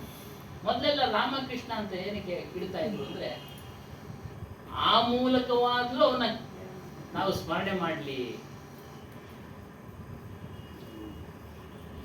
ಆ ರೀತಿಯಾಗಾದ್ರೂ ಅವನ್ನ ಸ್ಮರಣೆ ಮಾಡಲಿ ಅನ್ನೋ ಒಂದು ವಿಶೇಷದಿಂದ ನಾಮ ಹೆಸರು ಇಡ್ತಾ ಇದ್ರು. ಅದನ್ನ ನಾವು ನೋಡ್ತಾ ಇದ್ದೀವಿ. ಆದ್ರೆ ಸದ್ಗುರು ಕಬೀರ್ ಸಾಹೇಬ್ರು ಅವಿನಾಶಿ ಆತ್ಮಾರಾಮನಿಗೆ ಅವನ ಹೆಸರಿಟ್ರು, ಆತ್ಮಾರಾಮ್. ಅವನ ಅವಿನಾಶಿ ಸ್ವರೂಪನು. ನಮ್ಮೆಲ್ಲರ ಸ್ವರೂಪ ಅವಿನಾಶಿ, ನಾಶ ಆಗೋದಿಲ್ಲ. ದೇಹ ನಾಶ ಆಗತ್ತೆ, ಆತನ ಯಾವತ್ತಿಗೂ ನಾಶ ಆಗೋದಿಲ್ಲ. ನಮ್ಮ ಅರಿವು ಸ್ವರೂಪ, ಅರಿವು ಹಿಂದೆ ಇದ್ದ, ಈಗಿದ್ದಾನೆ, ಮುಂದೆ ಇರ್ತಾನೆ. ಹಿಂದೆ ಇರೋದನ್ನ ಹೇಗೆ ಹೇಳ್ತೀರಾ ನೀವು ಅಂತ ಹೇಳಿದಾಗ, ಸಾಮಾನ್ಯವಾಗಿ ಪುರಾಣ ಗ್ರಂಥಗಳಲ್ಲಿ 3 ವಿಧವಾದ ಕರ್ಮಗಳನ್ನು ವಿಂಗಡಿಸಿದ್ದಾರೆ. ಸಂಚಿತ, ಪ್ರಾರಬ್ಧ, ಆಗಮ. ಈಗ ನಾವು ಅನುಭವಿಸ್ತಾ ಇರೋದಲ್ಲ ಪ್ರಾರಬ್ಧ ಕರ್ಮ. ಹಿಂದೆ ಮಾಡಿದ್ದನ್ನ ಈಗ ಅನುಭವಿಸ್ತಾ ಇದ್ದೀವಿ. ಹಿಂದೆ ಮನುಷ್ಯ ಜನ್ಮದಲ್ಲೇ ಮಾತ್ರ ಮಾಡಕ್ ಸಾಧ್ಯ ಕೆಲಸ ಕರ್ಮ ಅಂದ್ರೆ ಕೆಲಸ ಕಾರ್ಯಗಳು, ಪೂಜೆ ಪುನಸ್ಕಾರಗಳು, ಏನೇನು ನಾನಾ ಧರ್ಮಾದಿಗಳು, ಪಶುಗಳು ಮಾಡಕ್ ಸಾಧ್ಯ ಆಗುತ್ತೆ. ಎಲ್ಲ ಒಳ್ಳೇದು ಕೆಟ್ಟದ್ದು ಎಲ್ಲ ಇನ್ನು ಪಶುಗಳು ಮಾಡೋದಕ್ಕೆ ಸಾಧ್ಯನಾ? ಇಲ್ಲ. ಅವೇನಿದ್ರು ಆಹಾರ, ನಿದ್ರಾ, ಮೈಥುನ, ಭಯ, ಇಷ್ಟೇ ಪಶುಗಳು. ಊಟ ಮಾಡ್ತವೆ, ನಿದ್ರೆ ಮಾಡ್ತವೆ, ಮೈಥುನ ಸಂಬಂಧ, ಜೀವ ಭಯ ತಪ್ಪಿಸ್ಕೊಂಡು ಓಡಾಡ್ತಾರೆ. ಹಾಗಾಗಿ ಎಷ್ಟೋ ಮನುಷ್ಯ ಜನ್ಮಗಳಲ್ಲಿ ನಾವು ಒಳ್ಳೆಯದನ್ನ ಮಾಡಿದ್ದೀವಿ, ಕೆಟ್ಟದನ್ನ ಮಾಡಿದ್ದೀವಿ. ಅದ್ರ ಫಲ ಈ ಒಂದು ಮನುಷ್ಯ ಜನ್ಮದಲ್ಲಿ ಈ ದೇಹದ ಮೂಲಕ ಅನುಭವಿಸ್ತಾ ಇದ್ದೀವಿ. ಹಾಗಾಗಿನೇ ಕೆಲವರು ಹುಟ್ಟಿದ ದಿನದಿಂದಲೇ ಕೆಲವು ರೋಗಗಳನ್ನ ಹೊತ್ಕೊಂಡು, ಕೆಲ ಕಾಯಿಲೆ ಕಸಾಲಗಳನ್ನ ಹೊತ್ಕೊಂಡು ಹೋಗ್ತಾರೆ. ಹೇಳ್ತಾರಲ್ಲ, ಏನ್ ಕರ್ಮ ಮಾಡಿದ್ದೇವೆ ಇದು, ಅದೇ ಕೆಲಸ. ಇವರಾದ್ರೂ ಸಾಲ ತಿಂದಿರ್ತಾರೆ, ಈಗ ಎಲ್ಲ ಖರ್ಚು ಮಾಡಿ ತೀರಿಸ್ತಾರೆ. ಋಣ ಅಂದ್ರೆ ಸಾಲ. ಆಗ ಹಿಂದೆ ಇದ್ದಂಗಾಯ್ತು ಸ್ವರೂಪ ಹೇಳಿದ ಹಿಂದೆ ಇಲ್ಲ. ಈಗ ಇರೋದಕ್ಕೆ ಏನು ಸಾಕ್ಷಿ ಬೇಕಲ್ಲ? ಎಲ್ಲರೂ ಹೇಳ್ತಾರೆ ನಾನಿದ್ದೇನೆ, ನಾನಿದ್ದೇನೆ, ನಾನಿದ್ದೇನೆ. ಮುಂದಕ್ಕೆ ಬೀಜ ಹಾಕೊಳ್ತಾ ಇದ್ದಾನೆ ನೋಡಿ. ಈಗಂತೂ ಕಷ್ಟ ಪಡ್ತಾ ಇದ್ದೀನಪ್ಪ, ಮುಂದೆ ಆದ್ರೂ ರಾಜನಾಗಿ ಹುಟ್ಟಬೇಕು, ಪ್ರಧಾನಮಂತ್ರಿ ಆಗಾದ್ರೂ ಹುಟ್ಟಬೇಕು, ದೊಡ್ಡ ಶ್ರೀಮಂತನಾಗಿ ಹುಟ್ಟಬೇಕು ಅನ್ನೋ ಒಂದು ಆಸೆಯಿಂದ, ಅಭಿಲಾಷೆಯಿಂದ ಈ ಪುರಾಣ ಗ್ರಂಥಗಳಲ್ಲಿ ತಿಳಿಸಿರ್ತಕ್ಕಂಥ ಪೂಜೆ ಪುನಸ್ಕಾರಗಳನ್ನೆಲ್ಲ ಮಾಡ್ತಾರೆ. ಇದು ಕರ್ಮಕಾಂಡ. ಕರ್ಮ ಅಂದ್ರೆ ಕೆಲಸ, ಕಾಂಡ ಅಂದ್ರೆ ಕಾಲ. ಇದು ಮಾಡೋದ್ರಿಂದ ಮತ್ತೆ ಅವನಿಗೆ ಆಸೆ ಇದೆ, ಮುಂದಿನ ಜನ್ಮದಾದ್ರೂ ನಾನು ಸುಖವಾಗಿರ್ಬೇಕು. ಅರಿವಿನಿಂದ ಮಾಡ್ತಾ ಇದ್ದಾನೆ, ಅರಿವಿಲ್ಲದೆ ಮಾಡ್ತಾ ಇದ್ದಾನೆ ಎಲ್ಲವನ್ನ. ಅರಿವಿನಿಂದ ಯಾರೋ ಹೇಳಿದ್ರು ಇದನ್ನು ಮಾಡಿ, ಮಾಡೋಣ, ಅರಿವು ಅವನಿಗೆ ಬಂದು ಕೂಡಿಸಿದ್ರು. ಯಾರು ಇಂಥದ್ದು ಮಾಡಿ, ಇಂಥದ್ದು ನೋಡಿ. ಸಂಚಿತ, ಅದು ಸಂಚಿತ ಆಗಿ ಆಗಾಮಿ ಆಗ್ತದೆ. ಅದನ್ನ ಅನುಭವಿಸೋದೇ ಪ್ರಾರಬ್ಧ. ಈಗ ಅನುಭವಿಸ್ತಾ ಇದೀವಿ ಪ್ರಾರಬ್ಧ. ನಾವೇನೇನ್ ಮಾಡಿದ್ವೋ ಈಗ ಒಳ್ಳೇದು ಕೆಟ್ಟದ್ದು, ಕಷ್ಟ ಸುಖ ಎಲ್ಲ ಅನುಭವಿಸ್ತಾ ಇದ್ದೀವಿ. ಮುಂದಕ್ಕೆ ಬೀಜ, ಮುಂದಕ್ಕೆ ಬೀಜ ಅಷ್ಟೇ. ಈಗ ಮಾಡಿದ್ದು ಅದನ್ನೆಲ್ಲ ಬಿಡಿ ಅಂತಾನೆ ಹೇಳೋದು. ಮಾಡೋದಾದ್ರೆ ಈಗ ಒಳ್ಳೆ ಮನುಷ್ಯ ಜನ್ಮ ಬಂದಿದೆ, ಉದ್ಧಾರ ಆಗತಕ್ಕಂಥ ಕಾರ್ಯವನ್ನು ಮಾಡ್ಕೊಳ್ಳಿ. ಜನನವನ್ನ ತಪ್ಪಿಸಿಕೊಳ್ಳಿ. ಹುಟ್ಟಿದ ತಾನೇ ಕಷ್ಟ, ಹುಟ್ಟುವುದನ್ನ ತಪ್ಪಿಸಿಕೊಳ್ಳಿ. ಅದೇ ಮುಕ್ತಿ, ಅದೇ ಬಿಡುಗಡೆ, ಅದೇ ಮೋಕ್ಷ. ಅದಕ್ಕೆ ಹೇಳಿದ್ರು ಅವಿನಾಶಿ ಆತ್ಮ ಸ್ವರೂಪಕ ಸಂಕೇತ ಕಿಯಾ ಹೈ. ಅವಿನಾಶಿ ಅಂದ್ರೆ ನಮ್ಮ ಸ್ವರೂಪ ನಾಶ ಆಗದಿಲ್ಲ, ಅಮರನೋನು. ಅದನ್ನ ತಿಳಿ, ಅದನ್ನ ತಿಳಿ. ಈ ಆತ್ಮ ತತ್ವ, ಆತ್ಮ ವಿಚಾರ ಎಲ್ಲರೂ ತಿಳಿಬಹುದು ಮತ್ತು ಎಲ್ಲರಿಗೂ ಇಷ್ಟ. ನಾನ್ ಚೆನ್ನಾಗಿರ್ಬೇಕು ಅನ್ನೋದು ಇಷ್ಟ. ಫಸ್ಟ್ ನಾನ್ ಚೆನ್ನಾಗಿರ್ಬೇಕು, ನಾನು ಸುಖವಾಗಿರ್ಬೇಕು. ತದನಂತರ ಪರಿವಾರವನ್ನು ಇಷ್ಟಪಡ್ತಾನೆ. ಇದಕ್ಕೆ ಉದಾಹರಣೆಗೆ ಬೀರ್ಬಲ್ ಕಥೆಯಲ್ಲಿ ಒಂದು ಸಂದರ್ಭ ನಡೆಯುತ್ತೆ. ಅಕ್ಬರ್ ಮತ್ತು ಬೀರ್ಬಲ್. ಅಕ್ಬರ್ ಇದೇ ಪ್ರಶ್ನೆ ಆಗ್ತಾನೆ, ಏನು ಯಾರು ಇಷ್ಟ ಪ್ರಪಂಚದಲ್ಲಿ ಮನುಷ್ಯನಿಗೆ ಅಂತ. ಬೀರ್ಬಲ್ ಹೇಳ್ತಾನೆ, ಮನುಷ್ಯ ತನ್ನನ್ನು ತಾನು ಇಷ್ಟಪಡ್ತಾನೆ ಮೊದಲು ಅಂತ. ಅಕ್ಬರ್ ಹೇಳ್ತಾನೆ, ಇಲ್ಲ, ಪರಿವಾರನ ಇಷ್ಟಪಡ್ತಾನೆ, ಹೆಂಡತಿನ ಇಷ್ಟಪಡ್ತಾನೆ, ಮಕ್ಕಳನ್ನ ಇಷ್ಟಪಡ್ತಾನೆ, ಆಮೇಲೆ ಇತ್ಯಾದಿ ಇತ್ಯಾದಿ. ಇಲ್ಲ ಅಂತ ಬೀರ್ಬಲ್ ಹೇಳಿದ್ರೆ ಎಷ್ಟೇ ಹೇಳಿದ್ರು ಕೇಳೋದಿಲ್ಲ. ಪ್ರಮಾಣಿಸಿ ನೋಡ್ಬಿಡಿ, ನೀನು ಅದನ್ನ ತೋರಿಸ್ಕೊಟ್ಬಿಡು. ಆಯ್ತು, ತೋರಿಸ್ಕೊಡ್ತೀನಿ. ಒಂದು ದೊಡ್ಡ ಹಳ್ಳ ತೋರಿಸ್ತಾ, ಅದಕ್ಕೆ ನೀರು ಬಿಡೋ ವ್ಯವಸ್ಥೆ ಮಾಡ್ದ. ಕೋತಿ ಮರಿ ತಂದು ತರಿಸ್ತಾ ಆ ಹಳ್ಳದಲ್ಲಿ ಬಿಟ್ಬಿಟ್ಟ. ಎಲ್ಲ ಸೇವಕರು ಮಾಡ್ತಾರಲ್ಲ, ನೀರು ಬಿಡಿ ಅಂತ. ಕೋತಿ ನೆಗಿಬಾರ್ದು, ಅಷ್ಟು ಹಳ್ಳ ಇರಬೇಕು. ಎಷ್ಟೆಲ್ಲ ನೆಗಿತೇವೆ ಅಂದಾಜು ಇರ್ತಿದ್ದಲ್ಲ, ಅಷ್ಟು ಹಳ್ಳದಲ್ಲಿ ನೀರು ಬಿಡಿ. ನೀರು ಬಿಡ್ತಾ ಬಿಡ್ತಾ ಸ್ವಲ್ಪ ಮುಳುಗೋ ಸ್ಥಿತಿ ಬಂತು. ಎರಡು ಕಾಲ ಮೇಲೆ ಮರಿನ ಬೆನ್ ಮೇಲೆ ಕೊಂಡಿಸ್ಕೊಂತು, ಇನ್ನು ಮುಳುಗೋ ಸ್ಥಿತಿ ಬಂತು. ಹೆಗಲ ಮೇಲೆ ಕೊಂಡಿಸ್ಕೊಂತು, ಇನ್ನು ಮುಳುಗೋ ಸ್ಥಿತಿ. ನೀರು ಬರ್ತಾನೆ ಇದೆಯಲ್ಲ, ತಲೆ ಮೇಲೆ ಕುಂಡಿಸ್ಕೊಂತು, ಇದು ಮುಳುಗೋ ಸ್ಥಿತಿ ಬಂದ್ಬಿಡ್ತು. ಯಾವುದೋ ತಾಯಿ ಕೋತಿ. ಇದು ಮುಳುಗೋ ಸ್ಥಿತಿ ಬಂದಾಗ ಆ ಮರಿನ ಕೆಳಗಡೆ ಹಾಕ್ಬಿಟ್ಟು ಅದ್ರ ಮೇಲೆ ನಿಂತ್ಕೊಂಡ್ಬಿಟ್ಟು, ಅದ್ರ ಮೇಲೆ ನಿಂತ್ಕೊಂಡ್ಬಿಡ್ತು. ಕುತ್ತಿಗೆ ಮೇಲೆ ಬಂತಲ್ಲ, ಇದಕ್ಕೆ ನಿಂತ್ಕೊಂಡು ನಿಲ್ಲಿಸಿ ನೀರು ಅಂತ ಬೀರ್ಬಲ ನಿಲ್ಲಿಸಿದ್ರು. ಅಕ್ಬರ್ನ ತೋರಿಸ್ತಾರೆ, ನೋಡಿ ಸ್ವಾಮಿ, ಪ್ರತಿಯೊಬ್ಬರಿಗೆ ಪ್ರಪ್ರಥಮವಾಗಿ ತನ್ನ ಪ್ರಾಣದ ಮೇಲೆ, ತನ್ನ ಒಂದು ಇದ್ರ ಮೇಲೆ ಪ್ರೀತಿ ಜಾಸ್ತಿ. ತದನಂತರ ಸಾಮಾನ್ಯವಾಗಿ ನೋಡ್ತೀವಿ, ಹಿಂದೆ ಎಲ್ಲ ಗರಿಗಳು ಗುಡಿಸಲು ಕುಳಿತವೆ. ಬೆಂಕಿ ಇದ್ದಾಗ ಫಸ್ಟ್ ಯಜಮಾನ ಓಡ್ ಬಂದ್ಬಿಡ್ತಾನೆ, ಜೊತೆಗೆ ಯಾರನ್ನು ಕರ್ಕೊಂಡ್ಬರಲ್ಲ. ನಡೆದಂತ ಘಟನೆ. ಆಮೇಲೆ ರಕ್ಷಣೆ ಮಾಡಿ ಅಂತ ಕೂತ್ಕೊಳ್ತಾರೆ. ಆವಾಗ ನೀರು ಪಾರ ಅಷ್ಟೊತ್ತಿಗೆ ಅವರು ಉಳಿದ್ರು ಫಸ್ಟ್ ಅವನು ಎದ್ದು ಓಡ್ ಬರೋದು. ಶಕ್ತಿ ಅಂತ ಬಂದ್ರೆ ಕೂತ್ಕೊಂಡು ಬರ್ತಾನೆ, ಬೆಂಕಿ ಬಿದ್ದು ಬನ್ರಿ ಅಂತ. ಯಾರೋ ತಿಳುವಳಿಕೆ ಇರೋರು ಕರ್ಕೊಂಡ್ಬರ್ತಾರೆ, ಇರಪ್ಪ ಜೊತೆಯಲ್ಲಿ. ಅಷ್ಟೊಂದು ಮನುಷ್ಯನಿಗೆ ಬುದ್ಧಿ ಓಡೋದು ಆ ಸಮಯದಲ್ಲಿ ಕಷ್ಟ. ಫಸ್ಟ್ ಇಲ್ಲ ಸರ್, ಇವಾಗೆಲ್ಲ ಸಹಾಯ ಮಾಡ್ತಾರೆ. ಅಲ್ಲ, ಈಗ ಮಾಡ್ತಾರೆ. ಆಗ ಹೇಳಿದ್ದು ಗರಿಗಳು, ಅದಕ್ಕೆ ಹೇಳಿದ್ದು ನೀವು ಇದು ಬಂದಾಗ ಅವನಿಗೆ ಅವ್ನು ಫಸ್ಟ್ ಪ್ರಿಫರೆನ್ಸ್ ಕೊಡೋದು. ಇಬ್ಬರಲ್ಲಿ ಒಬ್ರು ಯಾರು ಅಂದ್ರೆ ನಾನೇ ಅನ್ನೋದೇ ಬರೋದು. ಹಾಗಾಗಿ ನಿನ್ನ ಸ್ವರೂಪ ಅವಿನಾಶಿ ಸ್ವರೂಪ, ಅದನ್ನ ನೀನು ಪ್ರೀತಿಸು, ಅದನ್ನ ಚಿಂತನೆ ಮಾಡು. ಹರ್ ಜೀವಕ್ಕೋ ಸಬ್ಸೆ ಪ್ಯಾರ ಕ್ಯಾ ಹೈ. ಪ್ರತಿಯೊಂದು ಜೀವಿಗೆ ಏನು ಇಷ್ಟ ಅಂದ್ರೆ ನಮ್ಮ ಅವರವರ ಸ್ವರೂಪ. ಅಪನಿ ಆತ್ಮ ಅಪನ ಆಪ. ಗೊತ್ತಿದ್ದೆ ನಾನು ಸುಖವಾಗಿರ್ಬೇಕು ಅಂತೇಳಿ ಈ ಶರೀರನ ತೋರಿಸಿ ಹೇಳ್ತಾ ಇದ್ದಾರೆ ಹೊರತು, ಅದು ಮೂಲ ಅಂದ್ರೆ ಅವರವರ ಸ್ವರೂಪ. ಅದಿದ್ರಲ್ವ ಈ ಶರೀರ ಇರೋದು. ಅದ್ರ ಬಲ ಇದ್ರೆ ಇದ್ರ ಶರೀರ ಇರೋದು, ಇಲ್ಲ ಅಂದ್ರೆ ಇಲ್ಲ. ಇದು ಒಂದ್ಸರಿ ಬಿಟ್ಟು ಆಚೆಗೆ ಹೊರಟೋದ್ಮೇಲೆ ಎಷ್ಟೇ ಕೋಟಿ ಕೊಟ್ರು ಅದು ಮತ್ತೆ ವಾಪಸ್ ಬಂದು ಸೇರೋದಿಲ್ಲ. ಸೇರ್ಸಕ್ ಆಗೋಂಗಿದ್ರೆ ಎಷ್ಟೋ ಜನ ಶ್ರೀಮಂತರು ತಗೊಂಡ್ಬಿಡ್ತಾ ಇದ್ರು, ಪರ್ಚೇಸ್ ಮಾಡ್ಬಿಡ್ತಾ ಇದ್ರು. ಹಾಗಾಗಿ ಅಪನಿ ಆಪ್.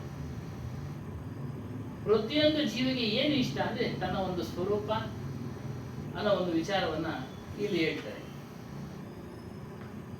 ಇಲ್ಲಿ ಇನ್ನೊಂದು ಉದಾಹರಣೆ ಕೊಡ್ತಾ ಇದ್ದಾರೆ. ಇದೇ ಯಾಜ್ಞವಲ್ಕ್ಯನಿಗೆ ಇಬ್ಬರು ಜನ ಹೇಳ್ತಿದ್ರು, ಕತೆ ಹೇಳೋದ್ವಲ್ಲ, ಕಾತ್ಯಾಯಿನಿ ಅಂತ ಮೈತ್ರೇಯಿ. ಅವನು ಗೃಹಸ್ಥನು ಆದರೂ ಜ್ಞಾನಿ. ನೀವು ಗೃಹಸ್ಥರನ್ನ ಗುರುಗಳು ಮಾಡಿದ್ರು ಸರಿ, ಬಿಡಬೇಡಿ. ಆಗ್ಲಿಲ್ವಲ್ಲ, ನಮ್ಗೆ ಯಾರು ಆತ್ಮಜ್ಞಾನಕ್ಕೆ ಪ್ರವೇಶ ಮಾಡಿಕೊಳ್ಳೋ ಅನುವು ಮಾಡಿಕೊಡು. ಗೃಹಸ್ಥರಾಗ್ಲಿ ಸಾಧುಗಳಾಗ್ಲಿ, ನಮ್ಮ ಗುರುಗಳೆಲ್ಲ ಗೃಹಸ್ಥರು. ಸುಮಾರು ಜನ ಗೃಹಸ್ಥರಿದ್ದಾರೆ, ದೊಡ್ಡ ದೊಡ್ಡ ಆಚಾರ್ಯರಿಲ್ಲ ಬಿಡಿ.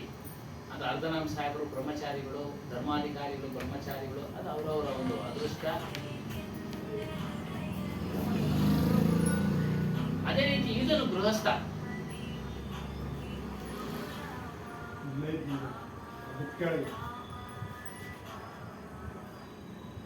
ಮೈತ್ರೇಯಿ ಮತ್ತು ಕಾತ್ಯಾಯಿ ಮೊದಲಿಂದಲೂ 4 ರೀತಿಯ ಆಶ್ರಮಗಳನ್ನ ಹೇಳಿದ್ದಾರೆ. ಬ್ರಹ್ಮಚಾರ್ಯ ಆಶ್ರಮ, ಗೃಹಸ್ಥ ಆಶ್ರಮ, ವಾನಪ್ರಸ್ಥಾಶ್ರಮ, ಸನ್ಯಾಸಿ ಆಶ್ರಮ. ಬ್ರಹ್ಮಚರ್ಯ ಅಂದ್ರೆ ಹುಟ್ಟಿನಿಂದ ಹಿಡಿದು ಒಂದು ಮದುವೆ ಆಗೋವರೆಗೂ ಬ್ರಹ್ಮಚರ್ಯ ಆಶ್ರಮ. ಮದುವೆ ಆದಮೇಲೆ ಗೃಹಸ್ಥಾಶ್ರಮ. ಮದುವೆ ಮಕ್ಕಳಾಗಿ ಎಲ್ಲವನ್ನ ಜೀವನವನ್ನೆಲ್ಲ ಕಳೆದು ಇದೇನು ರಿಟೈರ್ಮೆಂಟ್ ಅಂತಾರಲ್ಲ ಸರ್ಕಾರಿ ನೌಕರರಿಗೆ, ಅದು ವಾನಪ್ರಸ್ಥಾಶ್ರಮ. ಅಲ್ಲಿಂದ ವಾನಪ್ರಸ್ಥ ಅಂದ್ರೆ ಎಲ್ಲ ಅಧಿಕಾರವನ್ನು ಹಿಂದೆ ನಡೀತಾ ಇತ್ತು. ರಾಜರುಗಳೆಲ್ಲ ಮಕ್ಕಳಿಗೆ ಅಧಿಕಾರ ವಹಿಸಿ ಕಾಡಿಗೆ ಹೋಗಿ ತಪಸ್ಸನ್ನ ಮಾಡೋದು, ಯುವರಾಜ ಪಟ್ಟಾಭಿಷೇಕ ಆ ತರ ಮಾಡೋದು. ತದನಂತರ ಸನ್ಯಾಸಾಶ್ರಮ. ಕೆಲವರು ಏನ್ ಮಾಡ್ತಾರೆ, ಬ್ರಹ್ಮಚಾರಿಯಾಗಿ ಇಟ್ಕೊಂಡೆ ಗೃಹಸ್ಥ ಪ್ರವೇಶ ಮಾಡೋದಿಲ್ಲ. ಗೃಹಸ್ಥ ಪ್ರವೇಶ ಮಾಡ್ಲಿಲ್ಲ ಅಂದ್ರೆ ವಾನಪ್ರಸ್ಥ ಇಲ್ಲ, ಸನ್ಯಾಸಾಶ್ರಮ ಸ್ವೀಕರಿಸ್ಬಿಡ್ಬೇಕು. ಇದಕ್ಕೆ ಬರ್ತಾರಲ್ಲ, ಪ್ರಯಾಗ್ರಾಜ್ನಲ್ಲಿರೋರು, ರಷ್ಯಾನಲ್ಲಿರೋರು, ಬುರಾನ್ಪುರದಲ್ಲಿರೋರು, ಅವರೆಲ್ಲ ಮೊದಲಿಂದ.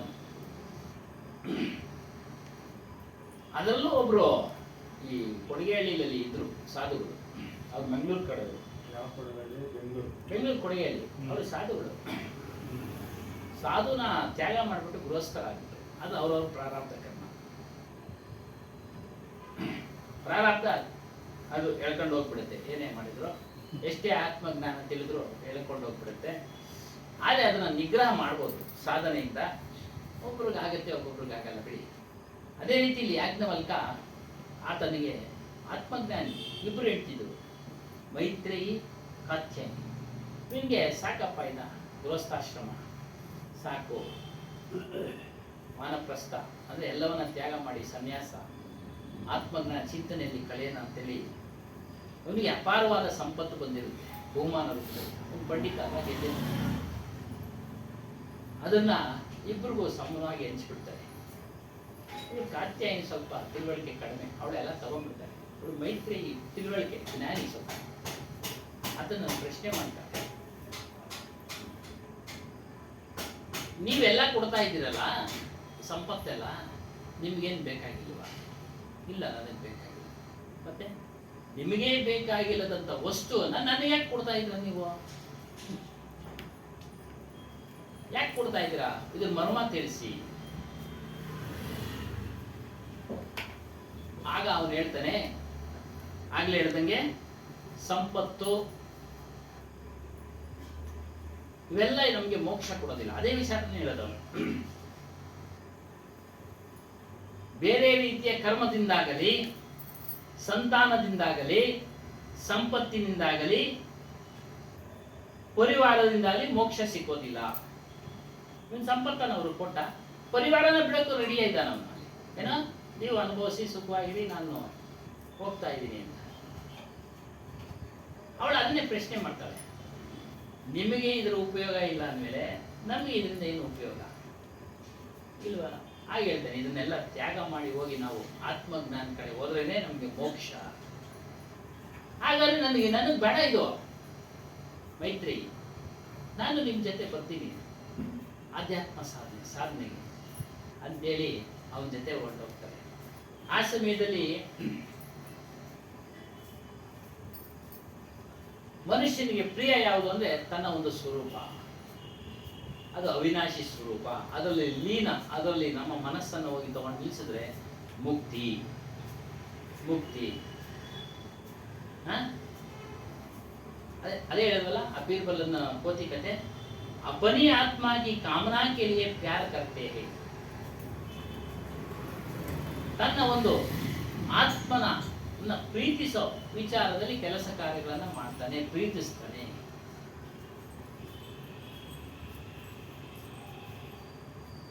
ಆ ಆತ್ಮ ಸ್ವರೂಪ ಎಲ್ಲವನ್ನ ಅರಿಯುತ್ತೆ. ಕಿವಿಗಳ ಮೂಲಕ ಕೇಳಿಸ್ಕೊಂಡು ಎಲ್ಲವನ್ನ ಅರಿಯುತ್ತೆ, ಕಣ್ಣುಗಳ ಮೂಲಕ ಎಲ್ಲವನ್ನ ನೋಡಿ ಅರಿಯುತ್ತೆ.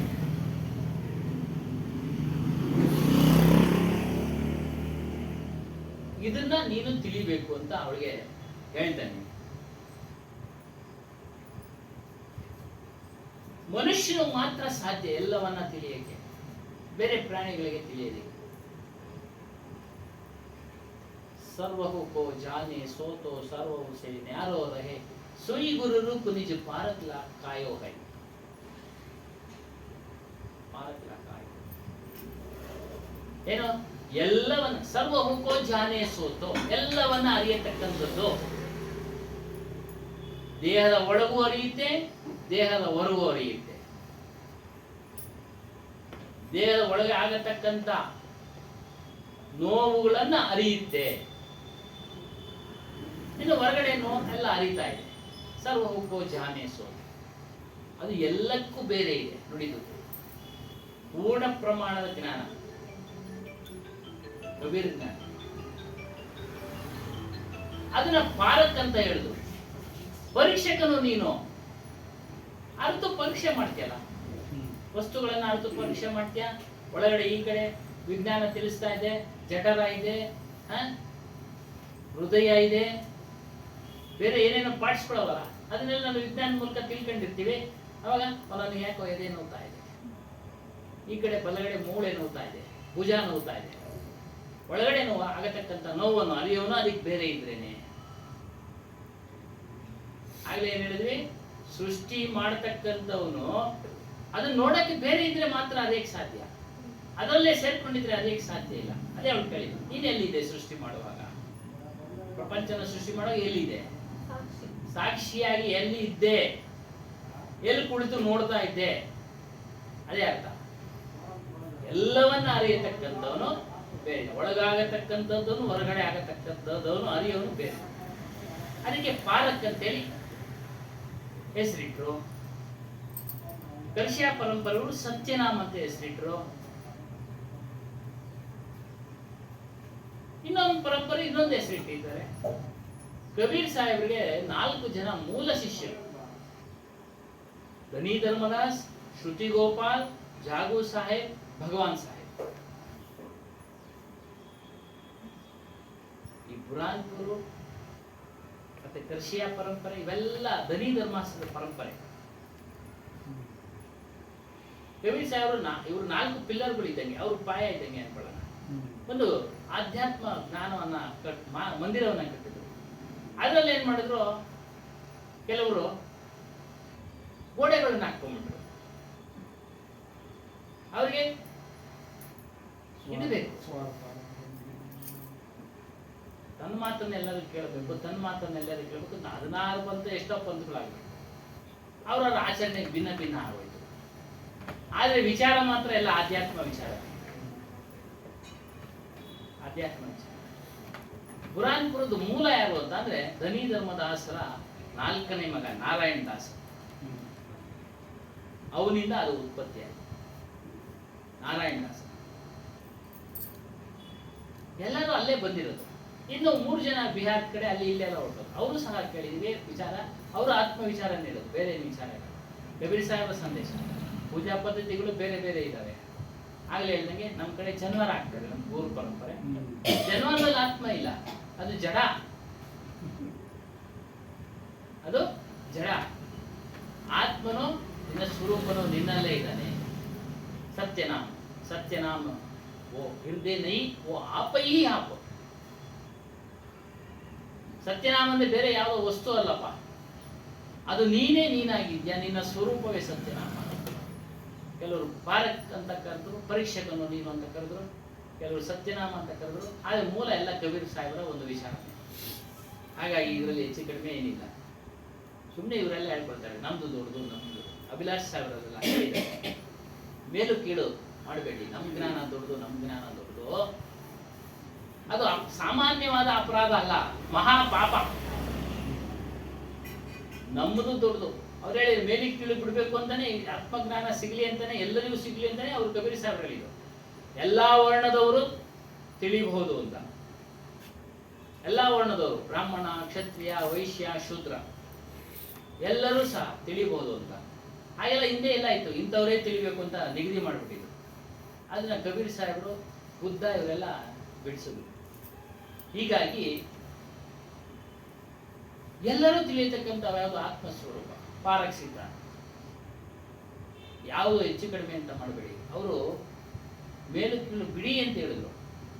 ಇವ್ರು ಒಬ್ಬೊಬ್ರು ಒಂದೊಂದು ಉಟ್ಕೊಂಡು ಅದು ಸರಿ ಇಲ್ಲ, ಇದು ಸರಿ ಇಲ್ಲ, ಅದು ಸರಿ ಇಲ್ಲ, ಇವ್ರ ಪದ್ಧತಿ ಸರಿ ಇಲ್ಲ, ಅವ್ರ ಪದ್ಧತಿ ಸರಿ ಇಲ್ಲ. ಇದೇ ತರ್ಕಗಳು, ಇದೇ ತರ್ಕಗಳು. ಅವರ ಗುರುವಿನ ಆದೇಶ ಏನಿದೆಯೋ ಅದನ್ನ ಪಾಲನೆ ಮಾಡಬೇಕು. ಇದೇ ಯಾರು ಸಂತೋಷ್ ಸಾಹೇಬರು, ಪೂಜೆ ಪುನಸ್ಕಾರ ಮಾಡೋದು, ಸೇವೆ ಮಾಡೋದು ಅದೊಂದು ಭಾಗ. ನಿಮ್ಮ ಗುರುವಿನ ಆದೇಶ ಏನಿದೆ ಅದನ್ನು ಪಾಲನೆ ಮಾಡಿ. ಆದೇಶ ಏನಿದೆ ಅದೆಲ್ಲ ಮೇಲು ಕೀಳು ಅನ್ನೋದು ಮಾಡಬೇಡಿ, ಮಹಾಪಾಪ. ಜ್ಞಾನದಲ್ಲೂ ಇದೆ. ಇಂದಿನ ಒಂದು ಇನ್ನು ಹಲವಾರು ವರ್ಷಗಳಿಂದ ನಡೀತಾ ಇದೆ. ಶೈವರು ವೈಷ್ಣವರು ಹೊಡೆದಾಟ ಆಡಿದ್ದಾರೆ ಅವರೆಲ್ಲ, ಪರಸ್ಪರ ಹೊಡೆದಾಟ ಆಡಿದ್ದಾರೆ. ಹಿಂದೆ ಈ ನಾಥ ಪರಂಪರೆ ಇದೆಯಲ್ಲ, ಅವರು ವೈಷ್ಣವರಿಗೆಲ್ಲ ಹಲ್ಲೆ ಮಾಡಿದ್ದಾರೆ. ಗೋರಖನಾಥ ಪರಂಪರೆ ಇದೆಯಲ್ಲ, ನಾಥ ಪರಂಪರೆ, ಹೌದು. ಈ ರೀತಿಯಾಗಿ ಇದೆಲ್ಲ ಮಾಡಬೇಡಿ. ಅದೆಲ್ಲ ಮಾಡಿದ್ರೆ ನಮಗೆ ಅವ್ರು ಎಷ್ಟೇ ಜ್ಞಾನಿ ಆದ್ರೂ ಪ್ರಯೋಜನ ಇಲ್ಲ, ಮೇಲೂ ಕೀಳು ಮಾಡಿದ್ರೆ. ಹಾಗಾಗಿ ಅದನ್ನ ಮಾಡಬೇಡಿ. ಅದನ್ನೇ ಮೈತ್ರಿಗಳು ನೋಡಿ, ಅವಿನಾಶಿ ಸ್ವರೂಪನಪ್ಪ ನಿಮ್ಮ ಸ್ವರೂಪ, ನನ್ನ ಸ್ವರೂಪ ಬೇರೆ, ನಿನ್ನ ಸ್ವರೂಪ ಬೇರೆ, ಎಲ್ಲ ಒಂದೇ ಅಂದ್ರೆ ಒಪ್ಕೊಂಬೇಡಿ. ಸಕಲ ಚರಾಚರಗಳಲ್ಲಿ ಒಬ್ಬನೇ ಆತ್ಮ ಇದ್ದಾನೆ ಅನ್ನೋದು ಸುಳ್ಳು. ಆದರೆ ಒಂದೇ ಗುಣವುಳ್ಳ, ಅರಿವಿನ ಗುಣವುಳ್ಳತಕ್ಕಂಥ ಆತ್ಮ ಸ್ವರೂಪನು ಎಲ್ಲಾ ಪ್ರಾಣಿಗಳಲ್ಲೂ ಇದೆ, ಮನುಷ್ಯನು ಮೊದಲುಗೊಂಡು.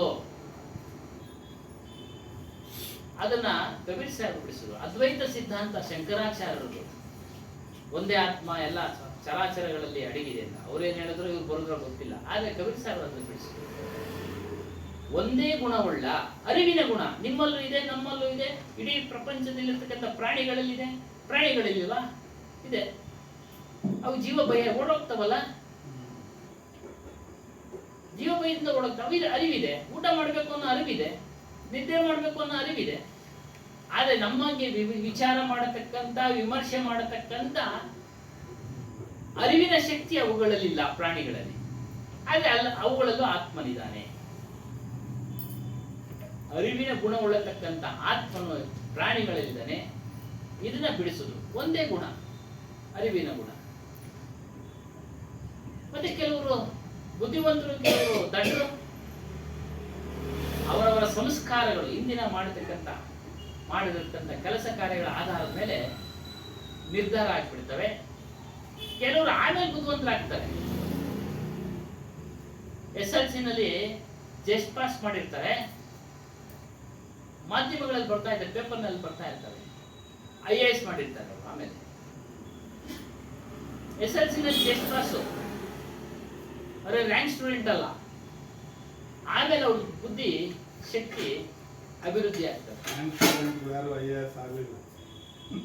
ದೊಡ್ಡ ಇವತ್ತಿನ ಪೇಪರ್ನಲ್ಲಿ ನೋಡ್ತಾ ಇದ್ದೀವಿ.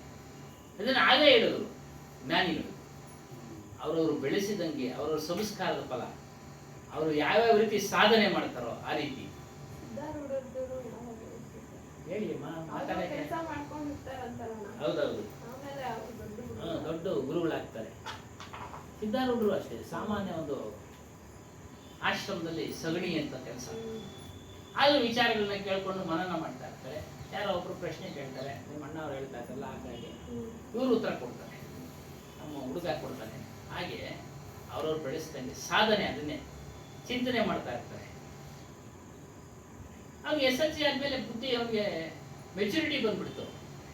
ನಾನು ಏನಾದ್ರು ಸಾಧನೆ ಮಾಡಬೇಕು ಅಂತ ದೃಢವಾದ ನಿಶ್ಚಯದಿಂದ ಸಾಧನೆ ಮಾಡ್ದ. IAS ಆಫೀಸರ್ ಆದ. ಹಾಗಾಗಿ ಆ ಅರಿವಿನ ಗುಣ ಎಲ್ಲರಲ್ಲೂ ಇದೆ, ಎಲ್ಲರಲ್ಲೂ ಇದೆ. ಸಬ್ ಕುಚ್ ಜಾನ್ ಜಾತಾ ಹೈ, ಎಲ್ಲವನ್ನ ಅರಿಯುತ್ತೆ. ಸರ್ವಕ್ಕೂ ಜಾನ್ನೇ ಸೋತೋ ಸರ್ವಸೆ ನ್ಯಾರರೆ, ಎಲ್ಲಕ್ಕೂ ಬೇರೆ ಇದ್ದಾನೆ. ಅದನ್ನ ನಾನು ತಿಳಿದು ಉಪಾಸನೆ ಮಾಡಕ್ ಹೋಗ್ತಾ ಇದ್ದೀನಿ ಅಂತ ಮೈತ್ರೇಯಿಗೆ ಹೇಳ್ತಾನೆ. ಆಗ ಹೇಳ್ತಾಳೆ, ಈ ನಾಶ ಆಗತಕ್ಕಂಥ ಐಶ್ವರ್ಯ ಬೇಡಪ್ಪ ನನಗೆ, ನಾಶ ಆಗದೆ ಇರತಕ್ಕಂಥ ಧನ ನನಗೂ ಕೊಡು ಅಂತೇಳಿ ಅವಳಿಂದ ಹೋಗ್ತಾಳೆ. ಅದ್ರ ಕತೆ.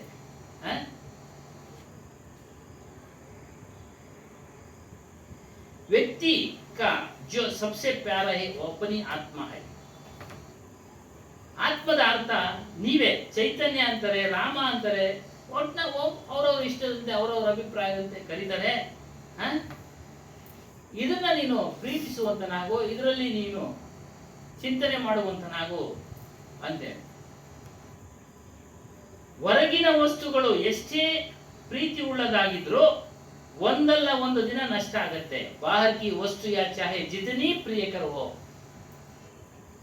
ಹೊರಗಿನ ವಸ್ತುಗಳು ಎಷ್ಟೇ ಪ್ರಿಯವಾಗಿದ್ದರೂ ಸಹ ಒಂದಲ್ಲ ಒಂದು ದಿನ ಖಂಡಿತವಾಗಿ ನಮ್ಮನ್ನ ಬಿಟ್ಟು ಹೋಗುತ್ತೆ.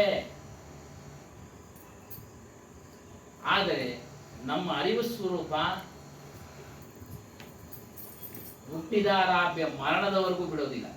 ನಿಮ್ಮ ಜೊತೆನೇಲೆ ಇರುತ್ತೆ, ನಿಮ್ಮ ಜೊತೆನೇಲೆ ಇರುತ್ತೆ. ಅದನ್ನ ತಿಳಿರಿ. ವಿದ್ಯೆನ ಯಾರನ್ನ ಕಿತ್ಕೊಳಕ್ಕಾಗತ್ತಾ? ಇಲ್ಲ. ಅವ್ರ ವಿದ್ಯೆ ಬೇರೆಯವ್ರಿಗೆ ಕಲಿಸಿದ್ರೆ ಅದು ಜೀವಂತ. ಕಬೀರ್ ಜ್ಞಾನ, ಕಬೀರು ಜೀವಂತವಾಗಿದ್ದಾರೆ. ಯಾರು? ವಾಣಿಗಳ ಮೂಲಕ ಜೀವಂತವಾಗಿದ್ದಾರೆ, ಜ್ಞಾನದ ಮೂಲಕ ಜೀವಂತವಾಗಿದ್ದಾರೆ. ಎಲ್ಲರೂ ಕಬೀರ್ ಸೂರಿ, ಎಲ್ಲರೂ ಮಹಾನ್. ಕಬೀರ್ ಅಂದ್ರೆ ಅರ್ಥ ಮಹಾನ್ ಅಂತ, ಶ್ರೇಷ್ಠ ಅಂತ. ಮನುಷ್ಯರೆಲ್ಲರೂ ಶ್ರೇಷ್ಠರೇ. ಯಾವಾಗ ತನ್ನನ್ನ ತಾನು ತಿಳಿತಾರೋ ಇನ್ನೂ ಶ್ರೇಷ್ಠ. ಗೊತ್ತಿಲ್ಲ ಅವರು ಕೆಲವರು ಈ ಬಾಹ್ಯ ವಸ್ತುಗಳನ್ನ ಇಷ್ಟಪಡ್ತಾ ಇದ್ದಾರೆ, ಅನುಭವಿಸ್ತಾರೆ, ದುಃಖ ಅನುಭವಿಸ್ತಾರೆ, ಸುಖ ಅನುಭವಿಸ್ತಾರೆ. ಅವೆಲ್ಲವೂ ಬಿಟ್ಟೋಗುತ್ತೆ, अल्लाह उठते। बाहर की चीजों चाहकर कि सदा के लिए अपने पास रख नहीं जा सकती। ಹೊರಗಿನ ವಸ್ತುಗಳನ್ನ ಸದೈವ ಯಾವಾಗಲೂ ತನ್ನ ಬಳಿ ಇಟ್ಕೊಳ್ಳಕ್ಕಾಗೋದಿಲ್ಲ, ಯಾವಾಗಲೂ ಇಟ್ಕೊಳ್ಳಕ್ಕೆ ಆಗೋದಿಲ್ಲ. ಟಿವಿ ಜೊತೆ ತೆಗೆದುಕೊಂಡು ಹೋಗಕ್ಕಾಗಲ್ಲ ಅಂತ ಮೊಬೈಲ್ ಮಾಡ್ಬಿಟ್ರು, ಅಲ್ಲೇನಮ್ಮ ತಗೊಂಡು ಹೋಗಿ ಅಂತ. ಹಂಗೆ ಆಗ್ಬಿಟ್ಟೈತೆ ಅಲ್ವಾ? ಮೊಬೈಲ್ ಇದ್ರೆ ಟಿವಿನೇ ಬೇಡ ಬೇಡ. ಟಿವಿ ಒಂದೇ ಚಾನಲ್ ನೋಡ್ಬೇಕು, ಮೊಬೈಲ್ ಅಲ್ಲಿ ಎಷ್ಟೊಂದು ಅದೇನಾಗ್ಬಿಡುತ್ತೆ, ಚಾರ್ಜರ್ ಖಾಲಿ ಆಗ್ಬಿಡುತ್ತೆ. ಆ ಚಾರ್ಜರ್ ತಗೊಂಡೋಗಿದ್ರು ಪರವಾಗಿಲ್ಲ, ಕಳೆದೋಗ್ಬಿಡುತ್ತೆ. ಬಸ್ನಲ್ಲಿ ಕಳೆದೋಯ್ತು, ಪಿಕ್ ಪ್ಯಾಕೆಟ್ ಮಾಡ್ಬಿಟ್ರು. ಉದಾಹರಣೆಗೆ ಹೇಳ್ತಾ ಇರೋದು. ಇರುತ್ತಾ ಮೊಬೈಲ್ ಸದಾ ನಮ್ಮಲ್ಲಿ? ಏನೋ ಆಕಸ್ಮಿಕವಾಗಿ ಬಿದ್ದೋಯ್ತು ಹೋಗೋವಾಗ, ಯಾರು ಪಿಕ್ ಪ್ಯಾಕೆಟ್ ಮಾಡ್ಬಿಟ್ರು, ಹೊಡೆದ್ಬಿಟ್ರು. ಹೇಳಿ ಸರ್. ಬಸ್ನಾಗೆ ಮೊನ್ನೆ ಹೋದ್ವಾರದಾಗ ಬರ್ತಾ ಇದ್ವಿ, ಅವಲಹಳ್ಳಿ ಹತ್ರ ಹತ್ತು ಟಕ್ಕಂತ ಹೊಡೆದ ಕಂಡಕ್ಟರ್. ನೋಡು ನೋಡು ನೋಡು ಮೊಬೈಲ್ ಹೊಡೆದ ಅಂತಂದ. ಅವನು ಪೇಪರ್ನಾಗ ಮಡ್ಚು ಇಟ್ಕೊಂಡಿದ್ದ. ನೋಡಿ ಅವನೇ ಅಂತ ಟಕ್ಕನ ಹೋಗಿ ಹಿಡ್ಕೊಂಡ್ರೆ ಇತ್ತು ಮೊಬೈಲ್. ಕೊಟ್ಟ ಅವನು ನಮ್ಮ ತಂಗಿ ಅವ್ರದ್ದು ಇದು ಮಾಡಿರೋದು ₹1,00,000 ಮೊಬೈಲ್. ಅದು ಹೆಂಗೆ ಗುರ್ತಿಲ್ಲ, ಜವಲ್ಲಿ ಇಟ್ಟಿರುತ್ತೆ, ಹಂಗೆ ಇಬ್ಬರು ಎತ್ಕೊಂಡು ಹೋಗ್ಬಿಟ್ರು. ಅದೇ ಹೇಳ್ತಾ ಇರೋದು, ಯಾವಾಗಲೂ ನಿನ್ ಜೊತೆ ಇರಲ್ಲ. ಹೊರಗಿನ ವಸ್ತುಗಳು ಯಾವಾಗಲೂ ನಿನ್ ಜೊತೆ ಇರೋದಿಲ್ಲ. ಉದಾಹರಣೆ ಹುಷಾರಾಗಿರೋದ್ರೆ ಜವಲ್ಲಿ ಅದೇನೇನು ಮಾತಾಡ್ಬಿಟ್ಟು ಇಟ್ಕೊಂಡ್ರಲ್ಲ ಹಂಗೆ ಎತ್ಕೊಂಡು ಹೋಗ್ತಾರೆ, ಇಬ್ಬರು ಎತ್ಕೊಂಡು ಹೋಗ್ತಾರೆ. ಅಷ್ಟು ಚಾಲಾಕ. ಅಷ್ಟು ಚಾಲಕ ಅವ್ರೆ, ಅವ್ರದೇ ಹೊಡೆದ್ಬಿಟ್ಟವ್ರೆ, ಎತ್ಕೊಂಡು ಹೋಗ್ಬಿಟ್ಟವ್ರೆ, ಗೊತ್ತೇ ಇಲ್ಲ. ಆದ್ರಿಂದ ಎಲ್ಲಾ ಹೊರಗಿನ ವಸ್ತುಗಳು ಸದಾ ನಿನ್ನ ಬಳಿ ಇರೋದಿಲ್ಲ, ಸದಾ ನಿನ್ನ ಬಳಿ ಇರೋದಿಲ್ಲ. ಆದ್ರೆ ನಿನ್ನ ಆತ್ಮ ಸದಾ ನಿನ್ನಲ್ಲಿರುತ್ತೆ, ಸದಾ ನಿನ್ನ ಬಳಿ ಇರುತ್ತೆ. ದೇಹ ಹೋಗೋವರೆಗೂ ಇರುತ್ತೆ. ಅದನ್ನ ತಿಳಿ. ಕ್ರಿಯಾ ಪುರುಷ ಕಚು ಕತೆ ನಾ ಜಾಯಿ ಸರ್ವ ರೂಪ ಜಗ ರಹಾ समाई। ಇದರರ್ಥ हम अपनी आत्मा को सभी देहों में रमने वाले अविनाशी चेतन को स्त्री पुरुष नपुंसक नहीं कह सकते। ಆತ್ಮ ಸ್ವರೂಪವನ್ನ ಗಂಡಸು ಅಂತ ಹೇಳಕ್ಕಾಗಲ್ಲ, ಹೆಂಗಸು ಅಂತ ಹೇಳಕ್ಕಾಗಲ್ಲ, ನಪುಂಸಕನು ಅಂತ ಹೇಳಕ್ಕಾಗಲ್ಲ. ಲಿಂಗ ಭೇದ ಇಲ್ಲ, ಎಲ್ಲರಲ್ಲೂ ಇದ್ದಾನೆ, ಎಲ್ಲರಲ್ಲೂ ಇದ್ದಾನೆ. ಈ ದೇಹದ ಲಕ್ಷಣಗಳಿಂದ ಸ್ತ್ರೀ ಪುರುಷ ಅವೆಲ್ಲ ವಿಂಗಡಿಸಿರೋದು. ಆತ್ಮನಿಗೆ ಅವನ ಲಕ್ಷಣ ಏನು ಅಂದ್ರೆ, ಗುಣ ಅಂದ್ರೆ ಅರಿವು. ಅರಿವು ಎಲ್ಲರಲ್ಲೂ ಇದೆ. ಕ್ರಿಮಿ, ಕೀಟ, ಪಶು, ಪಕ್ಷಿ ಸಮಾನವಾಗಿದೆ. ಆಗಲೇ ಹೇಳ್ದಂಗೆ ಒಂದೇ ರೀತಿಯ ಗುಣವುಳ್ಳವಂತವನಾಗಿದ್ದಾನೆ. ಉಪನಿಷತ್ನಲ್ಲೂ ಹೇಳ್ತಾ ಇದೆ. ಇದು ಒಂದೊಂದು ಉದಾಹರಣೆ ಕೊಡ್ತಾ ಇದ್ದಾರೆ. ಭೂಕಾ ನಾ ತೃಷಾ ಧೂಪ ನಹಿ ಚಾಹಿ. ಹಸಿವು, ಬಾಯಾರಿಕೆ ಈ ದೇಹದ ಕೆಲಸಗಳು. ಹಸಿವು, ಬಾಯಾರಿಕೆ ದೇಹದ ಕೆಲಸಗಳು.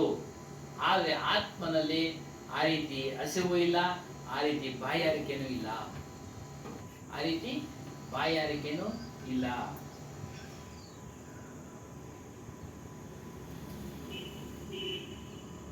ಈ ನೆರಳು ಛಾಯೆ ಇವೆಲ್ಲ ದೇಹದಕ್ಕೆ ಸಂಬಂಧಪಟ್ಟಿದ್ದು. ಆತ್ಮನಿಗೆ ಆ ರೀತಿ ಏನಿಲ್ಲ. ಉಷ್ಣ ಶೀತ ಅನ್ನೋದು ಇಲ್ಲ ಆತ್ಮನಿಗೆ. ಹೇಳಿದ್ರಲ್ಲ ಮೊನ್ನೆ ತಲೆ ದಿಮಾಕ್ ಅಂದ್ರೆ ಬುದ್ಧಿ, ಬುದ್ಧಿನ ತಣ್ಣಗಿಟ್ಕೊಳ್ಳಿ ಅಂತ ಕತೆ ಹೇಳಿದ್ರಲ್ಲ, ಆ ಥರ ಇಲ್ಲ ಆತ್ಮನಿಗೆ. ಅದು ಹೊರಗಿನ ಒಂದು ವಿಚಾರ ಅಷ್ಟೇ, ತಣ್ಣಗಿಟ್ಕೊಳ್ಳೋದು. ನಮ್ಮ ಮನಸ್ಸನ್ನ ಮೈಂಡ್ ಅಂತಾರೆ, ಮನಸ್ಸು. ಇಂಗ್ಲಿಷ್ನಾಗೆ ಮೈಂಡ್, ಮನಸ್ಸು, ಬುದ್ಧಿಗೆ ಇದೆಲ್ಲ ಮೈಂಡ್. ಏನಮ್ಮ ಕರೆಕ್ಟಾ? ಸಂತೋಷ್ ಗುರುಜಿ ಅವರು ತಲೆನೋವು ಅಂದ್ರು, ನನ್ನ ಜೀವಮಾನದಾಗ ಅದ್ರ ಅನುಭವನೇ ಗೊತ್ತಿಲ್ಲ ನನಗೆ ಅಂತ.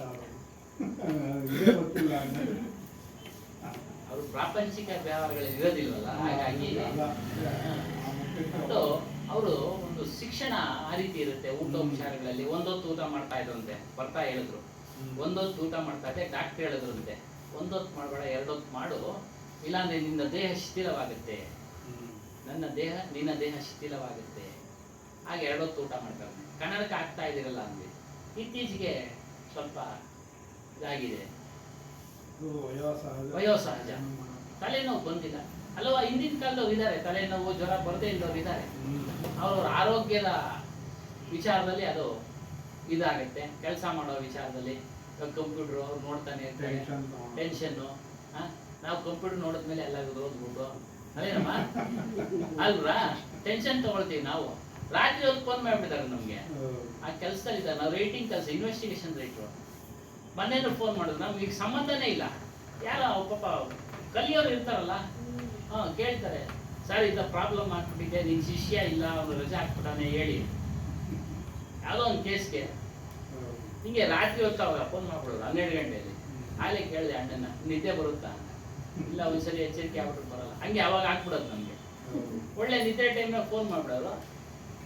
ಅದು ಮಾತಾಡೋದಕ್ಕೆ 1 ಗಂಟೆ ಟೈಮ್ ನಿದ್ರೆ ಹೋಗ್ಬಿಡೋದು. ಹಿಂಗೆ ಮಾಡಿ ಅಂತ ಗೊತ್ತಾಗದೆ ಇದ್ದಾಗ ನಾವೇ ಹೋಗ್ಬಿಟ್ಟಿದ್ವಿ, ವೆಹಿಕಲ್ಸ್ ಕಳಿಸ್ಬಿಟ್ಟವ್ರು ನಮಗೆ. ಅದು ಅನಿವಾರ್ಯ, ಆ ಟೈಮ್ ಆ ಕೆಲಸ ಹೋಗ್ಲೇಬೇಕು, ತಕ್ಷಣ ಆಗ್ಬೇಕು.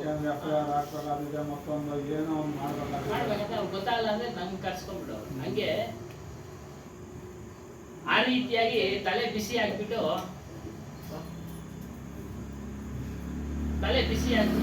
ತಲೆನೋವು ಬರುತ್ತೆ. ಹೌದು, ಅಂತ ಬಿಸಿ ಇಲ್ಲ, ತಲೆನೋವು ಬರಲಿಲ್ಲ. ಯಾರಿಗಮ್ಮ ತಲೆನೋವು ಬಂದಿದ್ದು? ನಿಮ್ಗ ಅಲ್ಲ, ಸಂತೋಷ್ ಸಾಹೇಬ್ ಯಾರು ಹೇಳಿ? ನಿಮ್ಗೆ ಏನೋ ಚಿಂತೆ ಮಾಡ್ತಾ ಇರ್ತೀರಾ, ಬಂದಿರುತ್ತೆ ಎಲ್ಲ ದೇಹದ ಇದು ಆಧ್ಯಾತ್ಮ ಚಿಂತೆ ಆಗ್ತಿದ್ದೇವಲ್ಲ. ಈ ರೀತಿಯಾಗಿ ಆತ್ಮನಿಗೆ ಉಷ್ಣ ಶೀತ ಏನೂ ಇಲ್ಲ, ಎಲ್ಲ ದೇಹಕ್ಕೆ, ನಮ್ಮ ಮೈಗೆ. ಒಂದು ತಿಂದರೆ ಹೆಚ್ಚು, ಒಂದು ತಿಂದರೆ ಕಡಿಮೆ. ವಯೋಸಹಜವಾಗಿ ಅವೆಲ್ಲ ಆಗ್ತಾ ಇರ್ತವೆ. ಹಾಗಾಗಿ ವಯಸ್ಸಾದ್ಮೇಲೆ ನಮ್ಮ ಆಹಾರವನ್ನ ಗಮನಿಸಿ ನಮ್ಮ ದೇಹಕ್ಕೆ ಏನೇನು ಅದು ತೊಂದರೆ ಕೊಡ್ತಾ ಇದೆ, ಶುಗರ್ ಕೊಡ್ತಾ ಇದೆ ನೋಡಿ ನಾವು ಆಹಾರವನ್ನು ತೆಗೆದುಕೊಳ್ಬೇಕು. 50 ವರ್ಷ ಆದ್ಮೇಲೆ, ಈಗೆಲ್ಲ 50 ವರ್ಷ ಆದ್ಮೇಲೆ ಮಾಡಲೇಬೇಕು ಅವಶ್ಯಕವಾಗಿ.